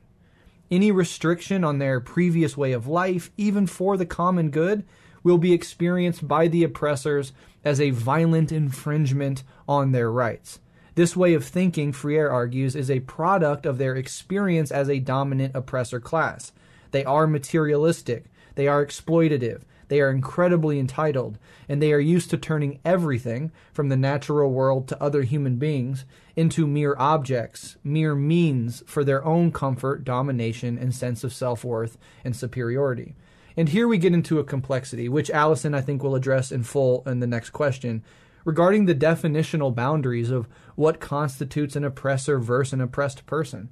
The classical Marxist dichotomy between the proletariat and the bourgeoisie is certainly more concrete and well-defined, but even that relatively well-defined categorization has its own complexities, nuances, substratas, and relationships to other forms of not solely class-based forms of domination and oppression, like racism, misogyny, and other forms of bigotry. In Freire's categorization, the question may be asked, can someone be an oppressor in one context and oppressed in another? Furthermore, given the varied forms that oppression can take, can someone be both an oppressor and the oppressed at the same time in the same given moment? Again, I think we'll address these in more detail in the next question.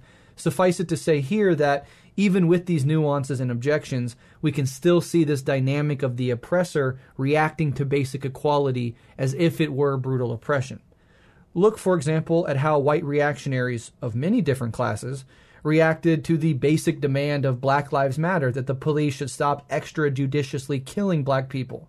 Look at the often violent anti-trans hysteria on the American right in the face of trans people asking just to be able to be themselves, use the correct bathrooms, and have access to basic health care that treats them as full human beings. Look at the reaction from the ruling class at even the possibility of tepid, weak-kneed, Bernie Sanders-style social democracy, which seeks not to eliminate them as a class of exploiters and dominators, but merely to siphon a small percentage of the surplus value they've already stolen from workers and reinvested into the common good, perpetuating the very system that allows them to dominate in the first place. Look at the response of Cuban reactionaries, U.S. imperialists, and former comprador exploiters of the Batista regime and their spoiled children to a revolutionary movement which sought basic sovereignty, self-determination, and equality. Look at the entirety of the anti-feminist movement. Look at the reaction of white conservative Christians to the secularization and diversification of American society. I could go on indefinitely, but I hope you get the point. This mindset and the absurdly unjustified victim mentality it fosters in the face of simple human equality is rooted not in mere free-floating ideas of superiority, but materially in unjust positions as members of the dominant, exploitative oppressor class. Feeling entitled to his privileged position, the oppressor is angered by what he sees as the oppressed's ingratitude for the generosity shown to them. Accordingly, he redoubles his efforts to control the oppressed through manipulation and suppression. Freire, quoting the psychoanalyst Erich Fromm, argues that this inanimating of the oppressed reveals the sadistic tendency of the oppressor consciousness. In trying to suffocate the natural vitality and desire for freedom among the oppressor reveals his own necrophilia or death-loving instinct. And this point is important. I have long held that there is a powerful unconscious death drive on behalf of those reactionaries who see themselves as losing their previously exalted and always unearned positions. This death-loving instinct, or necrophilia, often manifests as something akin to a tantrum that a toddler throws when they don't get their way. Instead of calmly accepting a condition in which everyone becomes equal in their humanity and no one has the right to dominate, exploit, or oppress another, the ruling elite or the racial elite would rather blow the entire society up. This death drive is super apparent in the Trump movement, for example. In the face of a collapsing ecosystem and historic levels of inequality and the growing resistance to these injustices, the Trump administration's two major policies were to cut taxes of the ultra-rich even more and to open up millions of previously publicly held land to private fossil fuel corporations for extraction.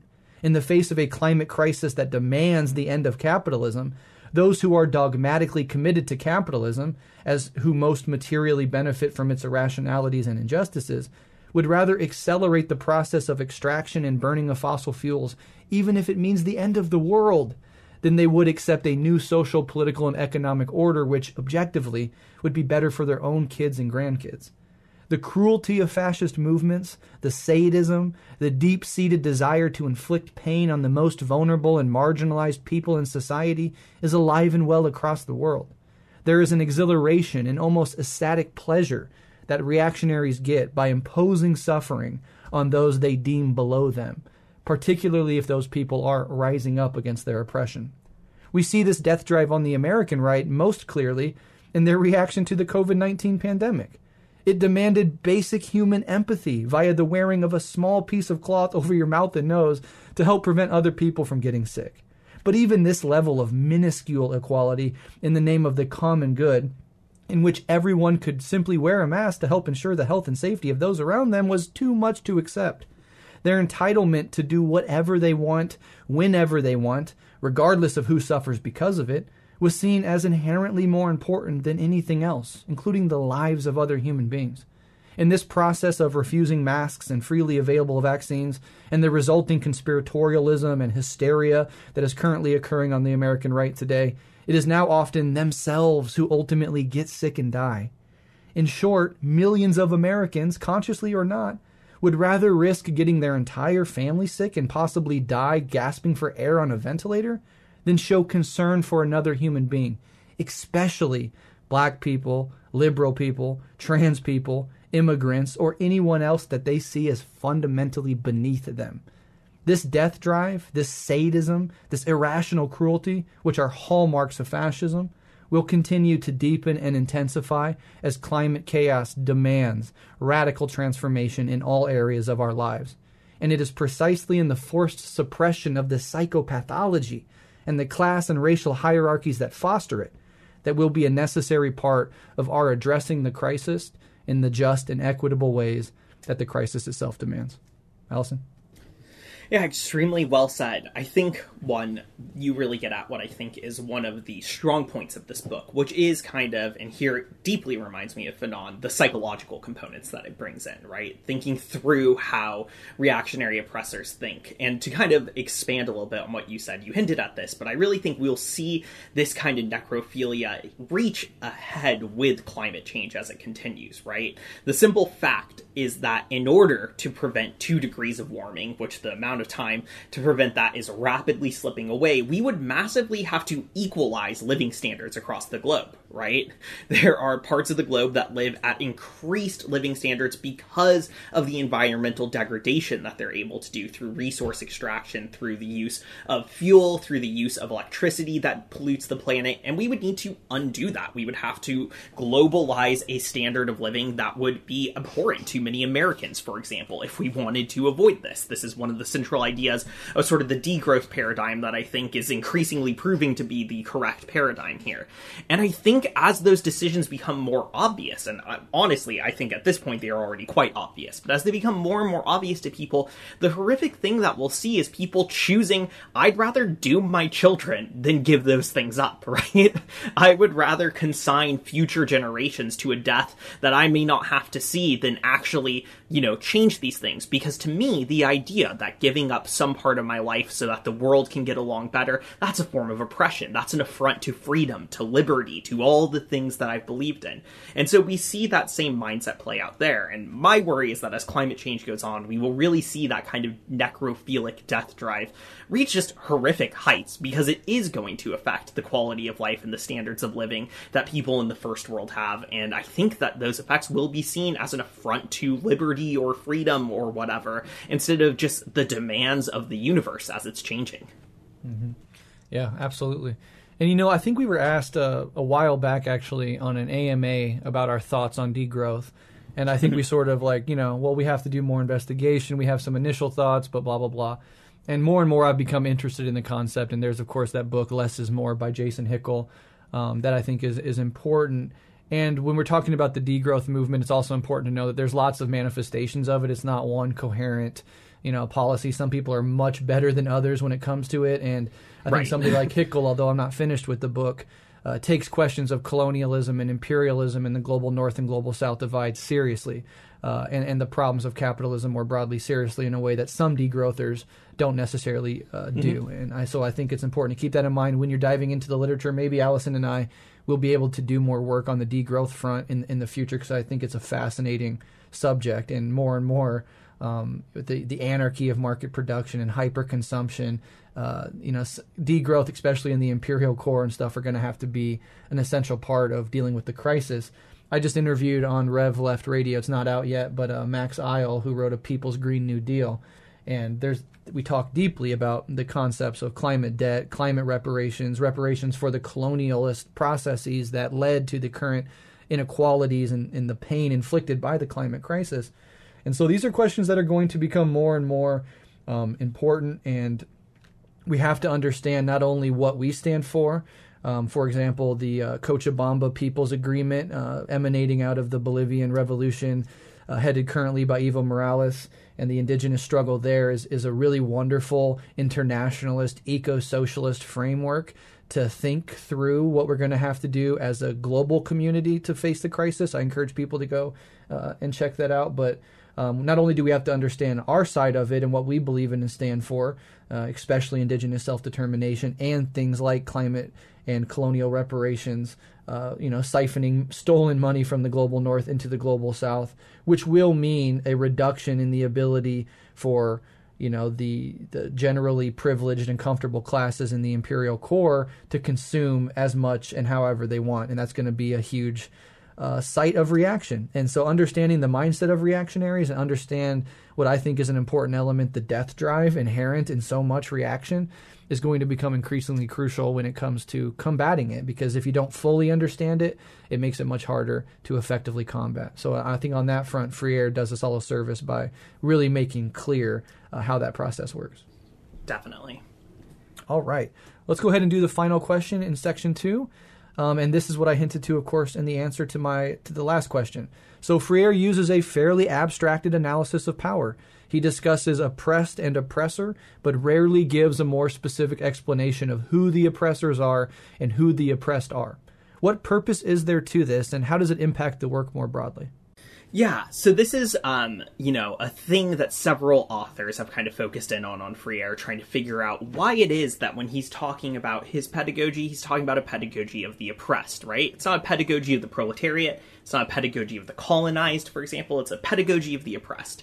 And when he talks about divisions within a society, he talks about oppressed and oppressor. And he gives us a fairly minimal definition of that, right? So someone becomes an oppressor on the basis of preventing others from achieving full humanity, right? So the oppressor, their position necessarily requires the dehumanization of others, and that is a basis on which we could distinguish the two of them.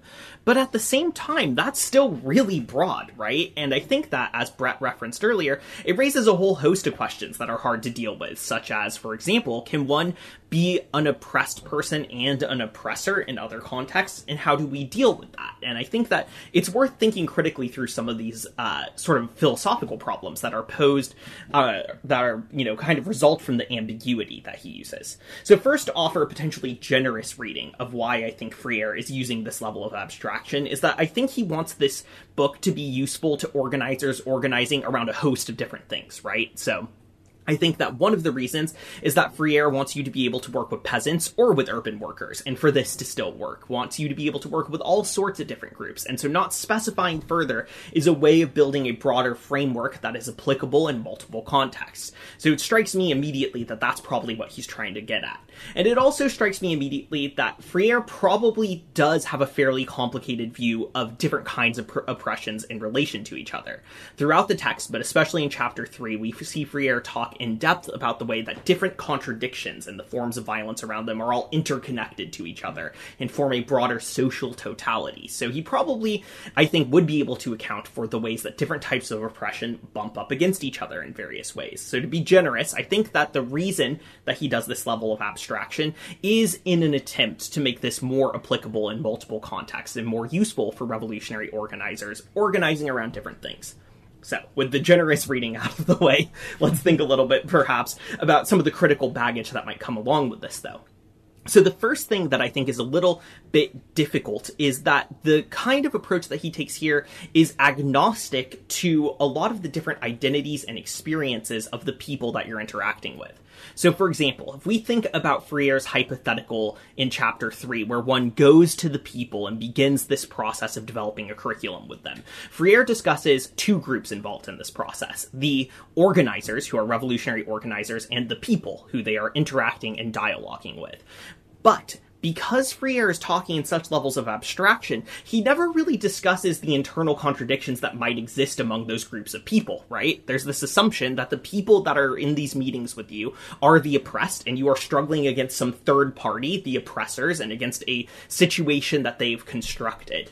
But there's no consideration, really, of how within that meeting of, say, peasants, for example, different peasants might have different relations to each other on the basis of race, sex, on the basis of even ownership. Some peasants have partial land ownership and some don't, and there's kind of a glossing over of all of these smaller contradictions in favor of a simple binary of oppressed and oppressor that I can think can become a little bit tricky to some extent. Again, I understand practically why Freire seems invested in doing it, but it does gloss over some of these contradictions in a way that might be problematic. And it also avoids raising a broader question, which is how we as Marxists ought to approach the question of pedagogy. For a revolutionary broadly, the question of pedagogy may be about oppressed versus oppressor, but for us as Marxists, we insist that there is one class in particular, which is the revolutionary class. That is the proletariat, right? And while there are other classes that have a revolutionary function in a broader struggle, for example, the peasant classes, or to various degrees intelligentsia, the class that expresses the universal contradiction of humanity is the proletarian class. And in that context, they are at contradiction with the capitalist class. And so for our view of the world, it's not enough to just think about oppressor and oppressed. We have to think about the primary contradiction of capitalism and the contradiction between the proletariat and the capitalists, which unfortunately is a contradiction that Freire stays somewhat silent about. He does talk about the working class and the owning class at a few brief moments, but for the most part, his text is avoiding that level of specificity. And I think that's ultimately a flaw with it. It's clear that Freire is drawing on Marxism intensely. He makes that clear both in the prelude to the text, but also in his quotes of Marx and Lenin throughout the text. And yet, he doesn't deal with the specific forms of contradictions that Marx talks about, or the ways that these other forms of oppression might be structured by a capitalist totality itself. He gestures towards the need to find a totality, but he never really outlines what that is. And that may be, on some level, because that's outside the scope of what Freire is trying to do here. That's beyond the scope of his project. But unfortunately, it has led to this text being taken up by a lot of liberals who assume that these ideas can be applied outside a revolutionary or Marxist context in ways that have often played out rather problematically. And in the academy, people often take up this text to just basically be a critique of the banking model without some broader critique of capitalism built into it. And unfortunately, Freire's ambiguity, I think, can lend itself to that in a way that is a little bit frustrating and difficult to deal with. The other thing that I think we need to consider here is that by not taking a higher level of specificity, Freire doesn't think about the ways that antagonistic contradictions within oppressed people, perhaps, can create complications here. And he also doesn't think about the ways that dialogue might be precluded by certain forms of oppression. And that can be a little bit problematic as well. I'm going to quote briefly from a text that we'll be covering in the future, which is Decolonization is Not a Metaphor, where two authors kind of summarize a critique of Freire here that I think is somewhat useful and worth thinking through. So they say that, quote, Paulo Freire, eminent education philosopher, popular educator, and liberation theologian, wrote his celebrated book, Pedagogy of the Oppressed, in no small part as a response to Fanon's Wretched of the Earth. Its influence upon critical pedagogy and on the practices of educators committed to social justice cannot be overstated. Therefore, it's important to point out significant differences between Freire and Fanon, especially in regard to questions of decolonization and colonization. Freire situates the work of liberation in the minds of the oppressed as an abstract category of dehumanized people vis-a-vis a similarly abstract category of oppressors. And this is a sharp turn away from Fanon's work, which always positioned the work of liberation in the particularities of colonization, in the specific structural and interpersonal categories of the native and the settler. Under Freire's paradigm, it's unclear who the oppressed are, and even more ambiguous at times who the oppressors are. And it is inferred throughout that an innocent third category of enlightened human revolutionaries might exist, quote, those who suffer with the oppressed and fight at their side, end quote. These words, taken from the opening dedication of Pedagogy of the Oppressed, invoke the same settler fantasy of mutuality based on sympathy and suffering, end quote. So there's a lot that those two authors are doing there, but I think that they do get at the way that Freire does deal with similar themes to a lot of anti-colonial thinkers, but abstracts them in a way that can actually be problematic and can weaken our critiques of colonization, our critiques of capitalism, and can cause us to ignore the way that those structures preclude dialogue from occurring between people in the first place. So that's kind of broadly, I think, some of the difficulties that arise there. Again, there's a way to read it generously in terms of what he's trying to do, but once again, I want to suggest that it's worth wrestling with this philosophical baggage, because there's so much that is of value in this text. We need to work to also understand how it's entangled, perhaps, in some broader philosophical concerns. Yeah, wonderful and very fair critiques. I think that is spot on. And, again, I think you're right. The charitable way of reading it is like understanding there's organizing in many different struggles and allowing not to get bogged down in the particularities and allowing you to apply the framework generally in any specific or particular context. And I also think that coming to this text with an already established socialist, decolonial, and anti-imperialist perspective can really help you fill in the gaps automatically. So when I'm, for example, reading through this text, it's clear to me in my own head who I assume the oppressors are, and that is informed by a broader background reading of many other texts and struggles and philosophies and all these other ideas in the Marxist tradition specifically. So I think that helps. But you're right, coming to it without that, especially coming to it with an already liberal frame of mind, those ambiguities, those simple binaries can quickly turn into poor analysis, or just leave huge gaping holes in the analysis itself, or to do the thing that liberals love to do, which is cherry pick a theme or two that they personally like or they think are personally applicable, and then sort of get rid of all the rest of the stuff.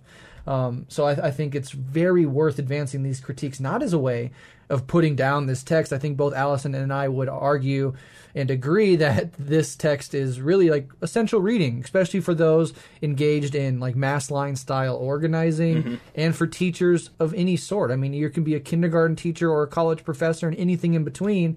You will get a lot out of this text and you will become a better educator because of it. So I don't think, critiques are disavowing that by any means. And I do look forward next month to reading Decolonization is Not a Metaphor and exploring some of these critiques more broadly, because it helps our movements to be very clear and principled about some of the shortcomings of texts. And no one author nor no one text is going to be utterly perfect and above critique. But yeah, I think generally that is all very much on point. And for these specific deficiencies, reading Mao specifically really helps because so much of like on contradiction and on practice and all these other texts that Mao wrote about how to navigate some of these complexities in organizing spaces and between comrades can really flesh a lot of these blind spots out and make them very clear. So, reading Freire in addition to reading thinkers like Fanon and Mao can be very, very helpful in that regard. Yeah, I can't emphasize the Mao point enough, I think, too, because that's kind of the thought that I had throughout this, is there's a lot of similarities with aspects of Maoism that are in this text, right? The approach to education that Freire uses, I think, is not identical to the mass line, but has some similarities to it that are worth thinking about in conversation with each other. And the other thing is Freire's, ending the book by talking about cultural revolution and the necessity of cultural revolution to fight back against re-entrenched powers, and then also talking about how socialist development can't just be about GDP or these other things, but has to be this broader cultural transformation. And all of that, he doesn't get into a ton of depth with, but Mao does. And I would suggest studying Mao and the history of Maoism to have that fleshed out a little bit more, perhaps. Those two things work well besides each other. And again, my two sort of points here have been very critical of Freire, and I don't want to suggest that this book is worthless. That is not at all what I want to say. I think this book is really worth reading, and if you've ever tried to do educational projects before that have been frustrating and failed, you are going to find resonance in this book in terms of the frustrations that he talks about and the mistakes that can be made. So you should read this book. You should study it. But as with everything that we study, whether it be Freire or whether it be Marx or whether it be Mao or Lenin, we also need to think critically about it, right? No one is saying something that is entirely perfect and beyond criticism. And part of a Marxist commitment is to subject everything we interact with to criticism, not so that we can throw it out, but so that we can strengthen our understanding of it and strengthen our understanding for transforming the world, which I think is something that Freire would support. Totally. Yeah, and not only if you're a teacher will this resonate, I think if you're a student and you've been raised in the American educational system or systems just like it all around the world, it'll immediately resonate with you. And I touched on that a little bit in my summary about how, a lot of us who are genuinely curious and absolutely love to learn have those capacities diminished, if not outright uprooted, by going through what Freire calls the banking method of education. And so just the frustrations that students feel in the educational system, I think reading this text, it'll really resonate and clarify why that is, why you love learning and are curious, but why school so often fails to meet you at the level that would engage you in a meaningful way. So for both sides of that dichotomy, it's important. All right, so next we're going to move on to the application section. And my application for this episode is a little bit on the shorter end because my summary notes already capped out at almost 7,000 words, and I don't want this episode to go on too long. But I do want to deal with some of the ways that I think this text is useful. So despite my criticism of this text, I do think, and I really do want to say, that it offers some important corrections to what I think can often be misreadings or misunderstandings of how leadership should function, and also the notion of vanguardism. So I've been a little harsh on this text in the last section. I'm going to try to be a little more generous to it here. So I think that Freire does correctly insist that the method that he develops here is one which is not opposed to revolutionary leadership. And this is something I like about this text a lot. It can be tempting to look at the way that sort of self-appointed revolutionary leaders conduct themselves and how they can be really out of touch with the people they claim to be organizing, and then to conclude that the problem is with leadership itself. And I think that would be a mistake, and I think Freire thinks that would be a mistake as well, and that's one thing that I appreciate.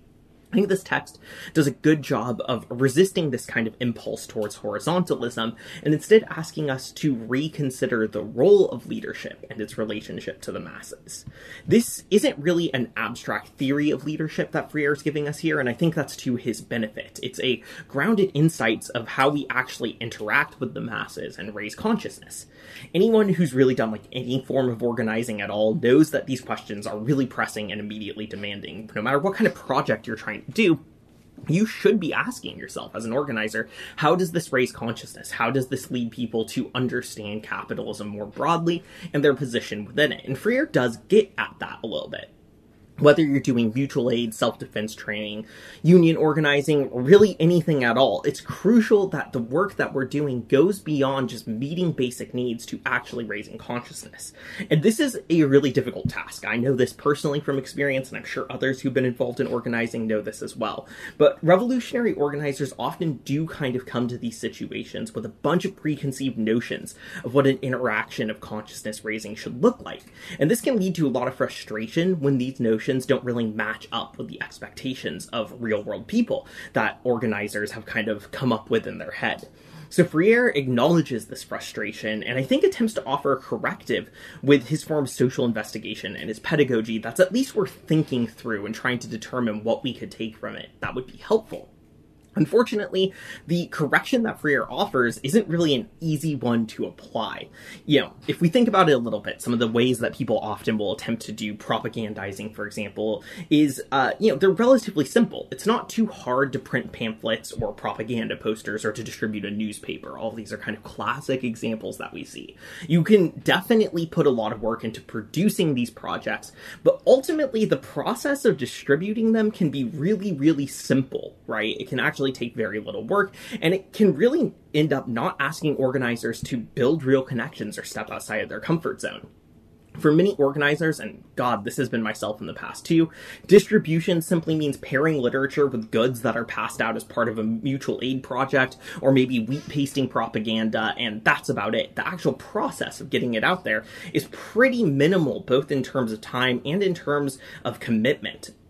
So I think that, Freire correctly suggests that this isn't enough. This doesn't raise consciousness. This is ultimately a basic one-way approach to consciousness raising in which we're engaging in the banking model of education that Freire criticizes, right? This form of distribution treats the masses as an object for information to be deposited in, and that doesn't usually work. I've seen that in my experience, and I'm sure many others have seen that as well.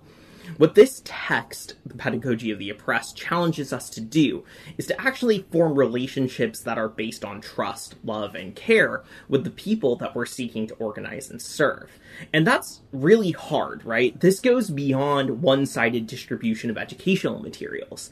This means going, actually learning the names of the people in the communities you're working with, but not just that, really knowing them as individuals and developing relationships with them, staying in contact with them, and beyond beyond that, according to Freire, it also means pulling community members into the process of developing educational materials. And really difficultly, I think, for many organizers, it means being vulnerable and trusting that the masses have some key insights about their own circumstances that can valuably contribute to a study or investigation of those circumstances. That takes trust, and it takes faith, and it takes vulnerability, and it's hard. And the other thing that's just admittedly difficult here is that I think for many of us living in a very alienated day and age, forming mutual relationships with other people is difficult. Most of us don't talk to our neighbors on an average day. Most of us are not super connected in our communities in that way. And what Freire challenges us with, and I think correctly, is the idea that that's not going to cut it for organizing. If we want to educate, if we want to be among the people and do things for their benefit, that means actually getting to know them. That means talking to people. That means forming friendships and relationships that aren't just transactional, but are dialogical in nature. And that's really difficult. So I think that this is a very practical point of application. As I've said, I have my strong criticisms of the text, which you've just heard, and of Freire's methods, but at the end of the day, I think that this text does do a really good job of challenging us to a certain sort of, avoid a sort of out-of-touch commandism that just kind of tries to give people these pre-established concepts. And it demands that revolutionaries do the hard work of getting to know the masses. And again, that's not something that people necessarily enjoy doing, but it's necessary. And that's something that everyone, and definitely myself included, can use a reminder of. So if there's nothing else that we take from this text, I want that to be an application point that we can take and that should structure every single organizational process that we are ever involved in. So I just wanted to say, as an application point, that this book is really essential for organizers and for teachers specifically. Organizers, this book will help you engage with your organizing community, the people that you are serving. Specifically, if you are engaged in mass line-oriented political organizing, this is, in a lot of ways, I think, the pedagogical manifestation of the mass line. If, you were to take the mass line and its logic and apply it to pedagogy, you would get something like The Pedagogy of the Oppressed by Paulo Freire. So using this is really important in conjunction with serving the people. Mutual aid is really important, but if you want to turn people who need help into organizers themselves, into active, conscious subjects for their own liberation, this sort of engagement is absolutely crucial. Nobody, and most of you know this, wants to hear some know-it-all asshole who's handing out food start giving lectures on what people need to know and how they need to think. It's much more effective, and good organizers have always known this, to engage cooperatively with trust through dialogue, seeking the ideas and thoughts of the people you're helping because they are just as valid and important as anybody else's and need to be taken into consideration. And then good organizers and good teachers take that material that is given to them from the people and turn it into a program for their own emancipation and liberation and betterment. Present it back to them and start the process all over again. On that level, it is fundamental to our organizing efforts. And if we want to take it beyond mutual aid, which again, I'm not shitting on, is essential, where you're handing out material needs to the people. But you want to take it into more of a revolutionary organizing, but you don't want to do that in a way that's condescending or patronizing or that turns people off. This is the way to approach it. And so any good organizer engaged in community activism that really cares about this stuff should read this text in its fullness, because Alyson and I can give you a summary, we can discuss some of the main themes, we can give you a couple application points, but ultimately to do a deep dive into the work itself is essential, and not necessarily as an individual, but as a cadre, as an organization. To work through a text like this in community is an expression of the very themes expressed in the book itself. So that's incredibly important to remember. And then secondly, I just wanted to say teachers. This is essential. If you are a teacher of any sort, from preschool and kindergarten and first grade to middle school and high school, all the way up to the university level, and you are struggling, as many are, to find a way to engage with your students in a new, different way that is in and of itself revolutionary. And you don't want to do the thing of just imposing, Stalin was great sort of, impositions onto people and sort of making them, eat what you're putting down their throat, but you want to actually engage in teaching in a real revolutionary, mutual way that revolutionizes the hierarchy itself of teacher and student, this is essential. If you're a tutor, if you are a sports coach, obviously if you're a school teacher, but even if you're a theater director, any level of education, this sort of approach can be implemented with extreme effectiveness. I have a close friend. He's a man in his 70s. He's a local organizer, great guy, full of wisdom. He actually, as a young man, took this work, Pedagogy of the Oppressed, and applied it to his domain of operation, which was in theater. So he and his friends and comrades created the Theater of the Oppressed. And I actually went to a workshop that he directed, and we got to play this out, where in a spirit of like acting out a scene, the themes and the basic methodology of Pedagogy of the Oppressed were applied. And it was really fascinating. People loved it. I mean, regular people, they were laughing, their eyes brightened, they were engaged. People who came into it very shy started speaking up. And it was a very communal experience. And that was just at a workshop for about 30 minutes, engaging in this sort of theater of the oppressed. And I found it fascinating. And they would used to travel around the country in a van and go to like striking workers or racialized minorities who were fighting a struggle in their community, and ask them, can we engage in some of this theater of the oppressed after explaining it? And in every instance where they applied it, people came alive and really responded well to it, because it fundamentally treats people as equal human beings. The teacher and student are equal human beings working in cooperation. Not one person with knowledge handing it down, or as Freire would put it, depositing it into the mind of a passive object on the other side of the dichotomy. So teachers of all types can really work on this and weave this into their teaching work at any level, and organizers at the community level can weave this into their organizing work. And I think both domains would find it to be incredibly efficacious and incredibly rewarding for all involved. So with that, we're going to end this episode. This was on the Pedagogy of the Oppressed by Paulo Freire. Highly recommend anybody to go and check it out. I loved reading this work, and I think it is incredibly important.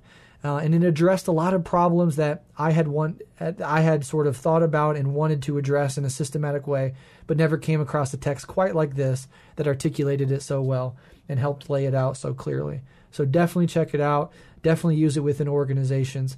And next month, we're going to be reading Decolonization is Not a Metaphor by, let me see here,